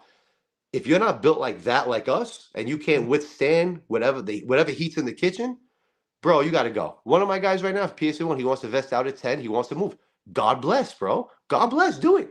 And then in 10 years, you get your little pension on top of whatever you're doing. Are you happy? If the answer is no, change scenery. If you're happy, then stay, rough it out, because the pension is a beautiful thing. Completing your time is beautiful. But if you're truly unhappy, bro, then you got to make yourself happy, and whatever, by any means. So that's my advice to them. Whatever makes you happy, bro. I would try to stick it out, but this day and age, I don't know. I mean, what would you do, Eric? Would you? And you, John, if you were a rookie right now, 985 tax number, 75 day tours, or 75 before the 12, are you doing 20? Or are you saying to yourself, yo, this is crazy, I'm out of here? What are you doing? I mean, I don't know, dude. I don't know, because I'm not in the situation, but like, I got a call a while ago, about a year ago, from a kid he had 5 years on. He's like, John, I just want to ask you, like, he's like, I took the sanitation test and they're calling me and I got 5 years on the job. And I'm like, all right, well, you know, they're at the time, he goes, for me to get a full pension, I got to do 25 years. He goes, I don't know what to do. I don't know if I should stay. Like, what would you do? I said, I just asked him the question. I said, well, could you picture yourself doing another 20 years on this job? And he goes, I can't picture myself doing another 2 weeks on this job. That's it. There you go. Then I said, then you just answered your own question. You know, what are you calling me for? Like, it is what it is. And for the first time ever, I saw an NYPD cop vest out, and there's been a bunch of them since, vest out and go to sanitation. And that never happened. And it bothers me because he was a good kid. He was a Staten Island kid. He was just like us, dude. And so, like, to me, to think about doing that at 5 years was insane, bro. I mean, because I got a lot of offers when I had 5 years on the job, and I was like, I'm not going anywhere. I'm staying on this job. I'm not leaving New York City. I'm not leaving Staten Island. I mean, even just sitting here now, it like bothers me to think about this and have this conversation. So I don't know. I mean, I don't know. I don't know where the job's headed. And I think a lot of it is, the internals, and it's just the way things are happening, it's just a lot of the stuff that's been happening internally. And like, I know we touched on it briefly, but like, I'm not picking on O'Hare personally. I don't know the man personally, but like that unit, the way the job's functioning now, all of the checks and balances on the job, like, I'm just assuming from listening to you that part of the reason you left Stand as an assessment is you hated the work. It wasn't for you. You know what it was, John? I much rather arrest guys on the street doing bad things than to yell at a cop for having his jacket not zippered. Yeah. Now, but IAB, it is necessary. Is inspections necessary? I don't really, it depends, Brand. Like, I only, if I wanted my cops to look squared away, and I got them to look squared away without hammering them. I think that if they would have now listen, Rob O'Hare, I know him personally. Rob O'Hare is a guy that if you give him an assignment, he's doing it, and he's doing it 1,000%. Maybe put him in the detective, bureau. Maybe put him somewhere else where he's really gonna go and do that, that line of work to his full ability, 100 miles an hour. Let's put him in health and wellness. Yeah. We need him. We need him now. But listen, I'll be honest with you, bro. I'll be honest with you. He's the type of guy, and if he's watching, he's the type of guy. You give him something to do, he's doing it. Like, and there's nothing that's gonna make him, not do it. But like I told him, like you guys said, that line of work really, it didn't fall under what I wanted for myself. Like the guys that worked there, my people were in housing. My people were on patrol. My people were in the street. Dude, what's better than going to work every day, driving by Nathan's, driving by TD34, shooting out to Red Hook, shooting out to Canarsie with guys that I trusted, guys that I enjoyed working with. We're still learning every day together. So there are certain people, shouldn't be in certain spots on this job. And I feel like maybe that's an issue like internally where some people are where they really, and I'm not talking about Chief O'Hare, I'm talking about just in general, like some people aren't really in the right spots. And I didn't want to be one of those people in that spot. You know how many times when I would walk into the 8-8, the 8-4, oh man, what are you doing here? I'm like, oh, standards and assessment. What? And I'm like, yeah, it was it was like a weird 6 months for me. But once I went back to housing, man, everything turned out to be beautiful. And I said, I'm going to finish my career here. And that's why when I felt the change, bro, like you said before, John, I felt that I felt it coming. And I was like, you know what? It's time to go. And then look, then you leave. And then the past 4 months, like now we have a new mayor coming in. Who knows how that's going to go? I mean, what do you guys feel about that? Do you guys feel like, okay, yeah, it might not be what you guys want, but give this guy. I'm not trying to get killed in the comments. I'm just saying, let's play. You already got it's coming, bro. You better start weaving now. Oh shit. Let's play devil's advocate. How bad could it be? Let's see how bad it gets. Let's see. Let's see exactly, because listen, there's no way you're getting free trains. There's no way you're getting free buses. Free is not gonna happen. Let's see what he does. Let's see how he takes the ball and how he runs with it come January 1st. As far as what do you say? You want to disband SRG? What does he want to disband? Yeah, he wants to disband. I mean, they're basically being disbanded anyway at this point. I mean, they're being disbanded through attrition, You know what though, John? You know what though, Eric? 10-4, man, no problem. What next? What next? What else? Now what? Okay, getting paid every 2 weeks. I'm getting paid every 2 weeks, right, to be here. What do you want me to do? What do you want me to do? Right. I mean, you're 100% right. What do you want me to do? I'm here at your beck and call, Mayor. Mayor, you're my boss. No more SRG. You want to get rid of Intel, the gang database. You want me to work with this social worker? What do you want me to do, boss man? You're the boss. I work for you. I got you. I'm getting paid every 2 weeks. What do you need me to do? That's the approach I would have, because if you're like, oh my God, what am I gonna do? He's getting rid of it. He's getting rid of that. You're gonna drive yourself insane. What do you need me to do? Look, you 34 years old. I don't know if he's ever, I don't know if he's had a job before this, but let's see what he does with the city and let him unravel himself and peel back the orange and see how it works, because I don't even know what's going to go on with the city, bro. I have no idea. I don't know. Who knows? You raised a question before that I want to answer, because I think ultimately you asked, like, would I stay on the job right now? If I was on right now, would I stick it out for the 20? So I know myself personally. I'm a firm believer that if I start something, I have to finish it. It's just the way that I am, the way I'm built. If I start something, I have to finish it, even if it's going to be miserable. Like Shawshank Redemption.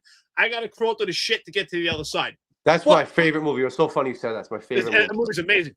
But I think the key element, which is missing, which is why we toughed it out, because we had tough times. The people before us had tough times too. And the camaraderie is amazing. But what's missing now is, I think it's about 50%, 46 to 50% of the job right now has less than 5 years. So we lost that veteran apparatus. So the leadership is so important. But it's the veterans that guide you through. They pass the torch. Like, hey, listen, it's the guys like Dennis Myra and those veteran guys that we worked with, that said, hey, stick it out, right? You're going to have bumps. You're going to have waves. But you're going to get to this point. It's going to get better. These kids today, they don't have that. They don't have the veteran guys to say, hey, yeah, it's tough times right now, but things will get better. It's a pendulum. That's the key missing element. That's why these guys leave. And the veterans, they were completely removed. So we lost that ability to pass the torch. That's what I think what keeps you there in comparison till now. 100%, bro. And, and we just had but we got like 20 rookies right before I left. And I pulled them all in the muster. I was like, listen, guys, I'm on the way out. I'm going to probably leave in a month or two. And they were like, oh, I said, listen, you guys, good luck in your career. Keep your head on a swivel. You're going to have some bad days. You're going to have some great days. I don't know who your sergeant's going to be, but just, you got to tough it out. You got to tough it out. This is not a job for the week. You're not going to be off on New Year's. You might not get off for your birthday. If you don't have if you don't realize what you're getting yourself into, then you shouldn't take the job. Because I've had guys that, oh, I got to work New Year's. Yes, 979. You have to work New Year's, man. Like this wasn't explained to you earlier, but you're 100% right, Eric. Like all the guys that would instill those, instill that in these young guys, they're leaving. Which now what? Now you basically have the young showing the young. You don't have anybody really leading them and showing them how it really should be, and that is a huge problem on this job. That is a big problem on his job. That is the problem, dude. I mean, look at all the fun we had. The majority of those years was served under Bill de Blasio. The majority of those years, and it was because of the core of the NYPD, the people that were in leadership, the people you worked with, the people that were taking the job, the mentality of the job. We went out there to bring crime down. That was what we did. There was a mission and a focus, and now the mission and the focus is gone. Look, Yes. I want to stay on long, and I think this could be like a 4-hour podcast. but I think we do have to start wrapping it up because I have to go do the job of the police unions. Because we're trying to get a couple of guys who were terminated over the vaccine mandate back. Eric Adams threw a monkey wrench in at the last in the last 12 hours, and it's really just a more of a slap in the face. But I have to go testify at that hearing. But before we get off and stuff, and before we start to wrap it up, what'd you think about the mandate that time in the NYPD? What was that like for you? Did you lose any guys to the mandate? Like what happened there? With the COVID? Yeah. I think it was absolutely terrible. I think that they should have rehired all the guys that left due to that. I saw the interview you did with Mondani. He kept trying to dance around it. It's insane. It's insane that Kyrie Irving can play ball. It's insane that all these other people can dance around it. But when you stand up for yourself, like you did, John, that you get crapped on, it's disgusting. It should never have happened. You should still be paid back for everything that you lost for having the guts to do what you did. And if you're wearing a mask right now in 2025, 2026, and you're still, bro, I can't even fathom. Bro, I can't even I just can't wrap my head around it from the beginning. I just can't wrap my head around it. And I feel so bad, but you guys had the guts, the balls, and but it was just disgusting. A mandate for what? For what? For city workers only. Got it. Okay. City workers only. Doesn't include anybody else. 10-4 copy. Thank you. I mean, bro, come on. Just very sad, and I'm sorry everybody had to go through that. All the city workers that had to go through that. It's just disgusting. And the thing is, nobody came to step up to the plate, and nobody came to say we're going to reinstate those guys because that should have never happened. Insane. It's complete insanity, bro. Complete insanity. By the way, G2 Training is here. George Bisford, awesome guy, keeps giving you shout outs, and thanks for the coffee and donuts, George. He put some great compliments to you, Vin. Eric, you're talking about incredible shape. That guy's phenomenal. Yeah. He looks phenomenal. First of all, come on, man. He's older than us. He takes his shirt off. I'm like, oh man, this guy, man. He looks great. He looks great. Shout out to him, man, and everything he does. Everything he does. John, in the future, if anybody backs out, I'll come back on. I'm not going to tell you I had a funny story, but next time in the future, if you need, I'll got a couple of minutes, dude. I just want to we got a couple of minutes. Okay. Vin, we're going to bring you on. Finn, we're going to bring you on for a round table if you ever have time to just, hang on, just give us some of your opinions and stuff. Yeah, 100%. But getting back to what you guys said real quick, one of the straw that broke, and I was telling John this yesterday, the straw that broke the camel's back for me was, it was this year. It was like February, March. We go to a Q-Stat, or whenever Q-Stat was formed. They turned the NCOs into Q-Stat. Tish wanted to have, she didn't like neighborhood coordination officer. She wanted them to be called the quality of life team. So what they did was they took the NCOs. Tomato, right? They took that. And when I was active, I was quiet, but I really just didn't understand. So we're taking the NCOs and the YCOs, right? And we're going to make a Q team, a quality of life team. They're going to monitor the 311 system, which is fine, but we were doing that already. But so they're going to monitor the 311 system. They're going to get the calls from the TS. They're going to address small quality of life crimes. There was a Q-Stat training at the new academy that the SOL and the YCOs and NCOs had to go to. Business attire. This is this year, bro. I go there. Got my nice shiny dress shoes, got my nice dress pants, dress shirt, got the tie clip, right? The only problem was I didn't have a suit jacket because it was freezing. So instead of having the suit jacket, I put on I would get up and get it and show you, but just a Tommy Hilfiger jacket with it had like the fur around the hood, I should go put it, that'd be funny. So I'm wearing that in the training, right? So all the cops are there, and this get back to it. This is what made me want to say I'm done here. So they send us out for meal, and they say come back at 12. Okay, I get back at like 12:05, bro. I get back at 12:05, and this is why I'm a cop with a white shirt. I'm literally, and my whole career I've been just like you. I'm a cop with a white shirt because the BS I don't understand it and I don't go for it. I walk in, female captain turns to me. I think it's the 7th floor of the academy, and she's like, "Where were you?" So I'm like, and this is strike me dead, bro. I'm like, oh, I was on meal, boss. So she goes, "What time did meal end?" So now I already know from this the way she's speaking to me that this isn't gonna end well. So I'm like, well, I don't know, boss. Bad interaction. I mean, but I've never spoken to anyone like. So I'm like, I don't know, boss. 11 to 12 was it? She goes, "What time is it now?" So I'm like, well, boss, I don't know, 12:05. Yeah, see me after training. So I'm like, okay. Then I walk back to my seat. And I'm like, maybe she doesn't know.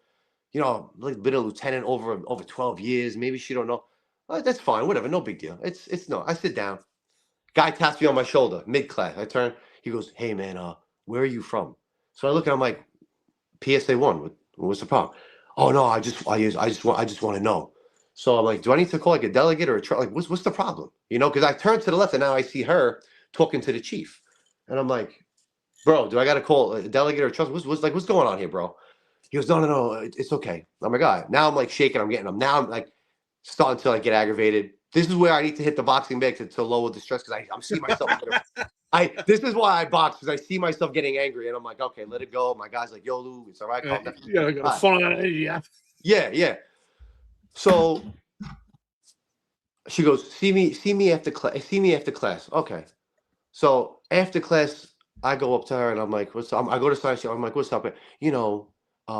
We found out that, you're a lieutenant and, you're not, first of all, you came back late to meal. I said, well, ma'am, she goes, where were you? I said, I was at Novo Deli. And if anybody's watching, Novo Deli is the deli right outside the new academy in Queens. It's right there. They have really good chicken wraps. I said, Cap, I went to get a chicken wrap at the Novo Deli. What's the problem? Now I'm getting out. I'm like, what's the problem? Well, you were late. You're supposed to be a leader. And you're now what? It's supposed to what? be a leader. Overtime is doing real good right now. Bro, I said, boss, I came in at 12:05. She goes, and you're not wearing business attire. So I literally open up my jacket and I go, boss, I have a tie clip, dress shoes, dress pants. I said, I'm sorry, I don't have a suit jacket, but it's freezing. And I'm turning around like the other people have, but I don't do the whole snitching. I'm like, but I turn around like, wait a minute. I know I'm not the only guy here wearing a regular jacket because it's negative 30 degrees outside. I said, Cap, I don't need the speech. I said, I don't wait, where are we going with this? Bro, it turns out the reason why that guy tapped me on the shoulder and said, where are you from? They called my CO, bro. They called my CO and they said, who is this guy? How is he? This is why cops, but like we all do, I laughed it off. But was I aggravated for a minute? Yes. How dare you? How dare you? I find out who she is. She never did a damn thing with her career. Okay? Of course. She never did a damn thing with her career. You're telling me how to be a leader. Honey, I was a leader for 15 years. 15 years, I went with my guys into the church. I never once said, you guys go, I'll meet you there. I went with them. You have the audacity to tell me you're not in your business attire. You were late. Oh, and she goes, and you keep going outside to use the phone. I said, didn't you guys say if we have to use the phone to step outside? I said, I'm getting work done on my house. I have 2 strangers in my house. My wife is there alone. I have to check on her, make sure she's okay. Is there a problem, Cap? Bro, I walked outside the academy that day like this, bro. I was like this. I said, you know what? They're putting people like her up top. It gets better. It gets better. I leave, no problem. Now that was Q team training. A month later, guess what stat there is? Q stat. Okay? Sounds really important. Bro, I go to the Jack Maple room. I am 3 weeks away, bro. My retirement date, the finest came down June 30th, 2025. I'm done. Finest came down. I am in the Jack Maple room. The QStat meeting is over. I saw on the finest the day before that she's now going to be a DI the next day. I woke up to it because I have no hate in my blood, bro. I don't want to fight with nobody. I don't want to argue with nobody. I try to be a positive dude, like you guys say. I try, but sometimes it's hard. Walk up to her. Hey, boss lady. So you're getting, promoted tomorrow. Congrats. Good luck. God bless. I said, like I told you at the training, because I forgot to tell you guys. I said, boss, I'm retiring. Like this is a little crazy. So she goes, yeah, I know. You haven't really, not thank you. She goes, yeah, I know. You haven't been on the calls for the Q team that we have every Thursday. So I'm like, what are you talking about? Bro, she says this in front of, I'm talking to a couple of chiefs. I think Chief McAvoy's around. Carl George is another fullback. I'm talking to like people that are higher ranking than her, just talking to the guys. And she has the audacity at a QStat to tell me, you haven't been jumping on these meetings every Thursday. Did you not hear me when I told you 2 months ago that I'm retiring? Did you not hear me again when I just told you the finest came down, I'm retiring? And the third thing is, I actually was on those meetings, but my department phone, I wasn't logging in through my phone. I was sitting with my Q team sergeant on his phone. So you don't see LT Variano because it says Sergeant Garcia. So I actually was doing your meetings, but you had to speak to me twice like I was some schlep on the street, when I've done more police work in 1 year as a lieutenant than she's done in her entire career. All right, venting over, I'm sorry, but that is the straw that broke the camel's back. You're right. Where I said to myself, and I found out, who she was. I said to myself, you know what?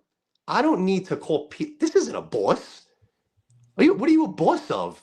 I don't, and that's what I said to myself. I don't want to call people. I will never call someone boss ever again unless they deserve it. I talked to Jimmy Palumbo, that's the boss man. Carlos Valdez, that's the boss, and they're the boss man forever. Carl George, boss man. He's the boss man till I die. You think I'm gonna call this lady boss? You must be out of your mind, bro. And it's people like her that drove good guys. It wasn't really her fault. I was leaving anyway, but that was the straw that broke the camel's back. Where I said to myself, "This ain't happening. I'm not gonna get spoken to like this. I'm not gonna deal with this nonsense." And that's when I said, you know what? I'm glad the date came down. I'm out of here. And I wish nothing but good luck to all the rookies, all the new guys, all the newly promoted sergeants, lieutenants. God bless all these guys. Good luck to all of them. And like the same thing I post every day, keep going, work hard, and just make sure you're happy at the end of the day, because that's all that matters. And if anyone's going to give you the BS that she gave me, just smile and walk away. Don't get yourself in trouble over it. Because I had a few things I wanted to say, but I said, you know what, Vin? The finest came down. You don't need this lady to ruin your final days. And I just said, okay, yeah, no problem. Talk to you later. And I just walked away. You're a better person. And that's the whole point. That's what we've been saying, is the leadership has failed to have that intimate relationship with just people. If she had an issue with you being late, fine, but have a conversation with you in private. But actually calling your command, that's not leadership. Have a conversation in private, and you can explain, hey, there's nowhere to eat. I'm getting a sandwich. I'm here all day. And you know what, Eric? This is the difference. Where if I was her, right? If I was her and I saw a guy going in and out using his phone, I would have said, hey, bro, are you okay? Is everything all right? You good? Right. Why? Because we're human. And I was saying to him, listen, I got guys in my house. My wife's by herself. And, I just want to make sure everything is good. So, yes, I'm going to call every half hour. And if you don't like it, that's your problem. But this, in a nutshell, that is what's wrong with the NYPD. The wrong people in the wrong places. Put her in a command. Make her be a real XO or a real CO. Let her go out and speak to the people. Oh, but she can't speak to people because she doesn't know how to speak to people. Right. I got a question for you before John cuts out real quick. I think this is important. The proposal is up for today for the city council wants to push the CCRB to have access to body camera in real time. In your opinion, being a crime sergeant, special operations lieutenant, we all did the same type of work. How does that affect the decision-making for a cop on the street right now if CCRB gets access in real time to body cam footage? In real time. In real time. This will be the downfall of the NYPD. CCRB, this will be a downfall of the NYPD. No good. And CCRB we already have people that don't know how. Listen, we've made mistakes in the past. This is another time for the 250. We've made mistakes in the past. We've done things right. You guys know we've done things wrong in the past as a police department. But at the end of the day, these guys still don't know the way that certain things need to be handled with the NYPD. And like John said, optics, bro. These kids are going to be looking at these videos in real time, throwing up their judgments, which they're not even really qualified to give their judgment on how to handle a street encounter where you need 2 seconds to react. Bro, both of you guys know that. And most of the guys watching, a street reaction, 2 seconds. And you're going to be sitting here like this with your Frappuccino going, oh, I would have. What's he doing? Why is he doing it that way? I would have. They don't need. You need 7 guys to take down one guy. Yeah, me and my guys needed 10 guys to take down one guy, and we all work out, and they do jujitsu, and I box. And guess what it meant at the time when this guy was so high that he stood up, where we were all like, "This is bad." It took 10 of us, and my CO at the time was Tanya Kinsella. She handled it amazingly. She let us in there. The guy got arrested, but it was a bad time. And it took 10 of us to get him down. And we all know how to fight. But now you're going to have people who have no clue about any of that telling us, the guys who are actually in the street putting cuffs on people, how to do it, or talking to their CCR buddies and hammering us for doing our job. Listen, if we're doing things wrong and they want to have more training, that's cool. But I think that would be the downfall of the NYPD if that passes. That is bad. I'm sure you guys agree totally. No, 100%, dude. 100%. But look, Vin, we got to run, dude. Before we run, do us a favor. Can you just plug your business? Let us know where we could go train with your box. I have all your information down below, or Cops and Kids program as well. So wherever you guys are watching or listen, go down to the links. You can contact Vin that way too. His Instagram page is on there. His LinkedIn. But just if you could just verbalize it for us. Real quick. So John put it in the post that he put up yesterday. It's Finest Fitness _SI. That is my gym. That is a boxing gym. It's not only for cops. It's for everybody. All right. We do boxing, kickboxing, cardio workouts. It's a phenomenal place. We push you to the limit. The other thing I want to promote is New York City Cops and Kids. Pat Russo's the director. He's a retired sergeant. If any of you guys that's watching have kids that want to learn how to box for free, there's 4 gyms. Go to NYC Cops and Kids on Instagram. These trainers are there every day.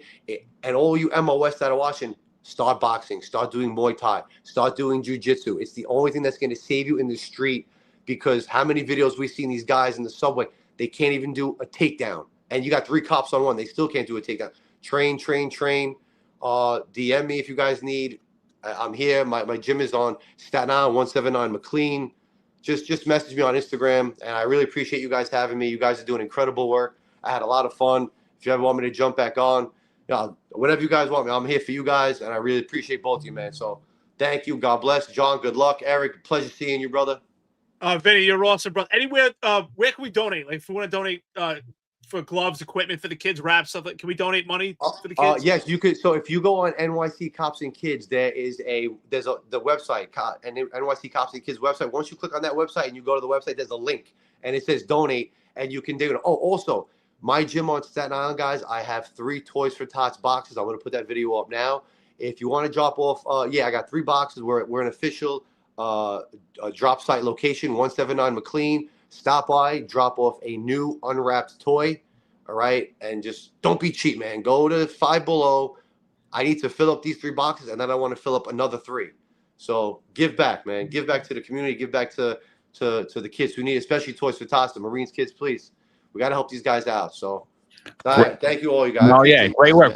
Before you run, Vin, great work. Everybody go follow Vin, follow the boxing gym.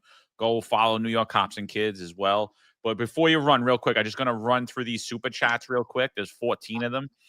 You could answer at the end, though. I'm just going to go real quick. So, Tom, he says, what's her name? He wants to know the name of the captain. Big Boss Man. Name dropping. Big Boss Man was a great wrestler. Tom as well. Corvette Tony, shout out to you. Rob Marsh says, please do a show on DDL era in the 7-9. I used to hear so much stories from the old timers. Tom says, don't call me boss or lieutenant, just call me boss man. Laughs.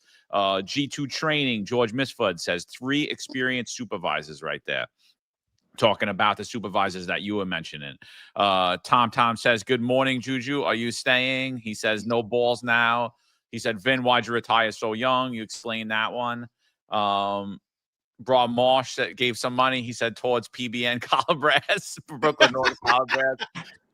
Tom says, can you imagine Captain Dim and these two lieutenants running a command as CO, SOL, and Ops Coordinator? Sign me up. He says John the Builder and Vinny the Architect. Damn, Tom, this guy's been sending a ton of money. $1.99. That's why he was a bad cop. Wanted to be a lieutenant. I don't think Vin was a bad cop. He was just saying he wasn't so active. But this is what so now this is where you gotta address. I appreciate the hate, man. Listen, I wasn't the best, bro. I wasn't even sure if this is what I wanted to do. So the guy who wrote that, not bad. I answered my jobs in 85s. I was there, bro. Come on. I was never a coward. I never let nobody call for help. I was just, I wasn't sure if that's what I wanted to do. So I wasn't the best, but I definitely wasn't bad. I wasn't like really into it, man, until I got promoted. So yeah, he's got somewhat of a point. Yeah. I don't think he was knocking it. I don't think he was knocking it. Yeah, and then George Misford donated again. G2 Training. Check out George Misford on Instagram. G2 Training on Instagram, YouTube. Check them out. Another great fitness program, depending where you're located. But next time I'm in SI, I gotta come by the gym, bro. Come by. Like I said, bro. I'm not gonna say her name. I'm not gonna do that. But she's got to deal with her. Maybe she's going through something at home. And she's taking out her anger on the men that she works with, and that's something she's got to deal with internally. But God bless her. I hope she, finds herself and calms down and realizes that she has no idea what I was going through at that time. Maybe I was going through something really bad and I went home and did something really bad, which cops do. Maybe she'll realize that one day and she'll say to herself, man, I don't got to be like this. I could talk to people like a human being. But yeah, so the guy that said, imagine us, that'd be cool. I'll be the SOL. John, you could be the CO and Eric could be the XO, man. And we'll just drink coffee, eat pizza, and train all day. I want to sip some latte. Listen, I want to just say, Vinny, as expected, and you delivered as advertised, brother. I knew it would be an awesome interview. It was a lot of fun. I love you, brother. I've always been fond of you. I know you my entire career. You're a great guy. And your message that I want to put out there is something I always say. You heard it from Vinny. You hear it from me often. You hear it from John. Please, if you're into weights, if you're into boxing, jiu-jitsu, find something. But train. You deserve it. You owe it to yourself to protect your body. You carry a firearm to protect you and protect someone else, but you have to train. You're absolutely right, Vinny. That's a great message. Train. And when you get tired of training, keep training. 100%, brother. Vinny, thanks for spending your time, brother. I really appreciate it. Thank you, guys. I appreciate you guys, man. All right, guys, that's it. Make sure you check out Executive Perspective tonight at 5:05 p.m. Eastern Time or 17:05 p.m. Or 17:05 Eastern Time. Eric's going to join Chief Lukash. They're going to talk about surviving the Zohran. Next Wednesday, we got retired Lieutenant Ralph Salento is going to come on. So from the Key, he's coming on. So now that politics is over, we're going to get away from all of these candidates and all this other garbage. And we're going to go back to just interviewing retired members. So anybody wants to jump in, send us an email. Go over to www.thefinestunfiltered.com. And I got to run because I'm 8 minutes late to this meeting. Everybody, Finest Unfiltered. We'll be back at you. Vin, pleasure, brother. Love to have you. God bless both of you. God bless all you guys, man. You take care now. Later, guys. Take care, brother. Later. There's a handful of retired officers that don't live in the state that have a lot to say about the dream team, as I like to call it. All of a sudden, they retire and have a master plan on how to fight crime, but nothing to contribute when they were here. They want to come back and be part of the dream team. What can I say?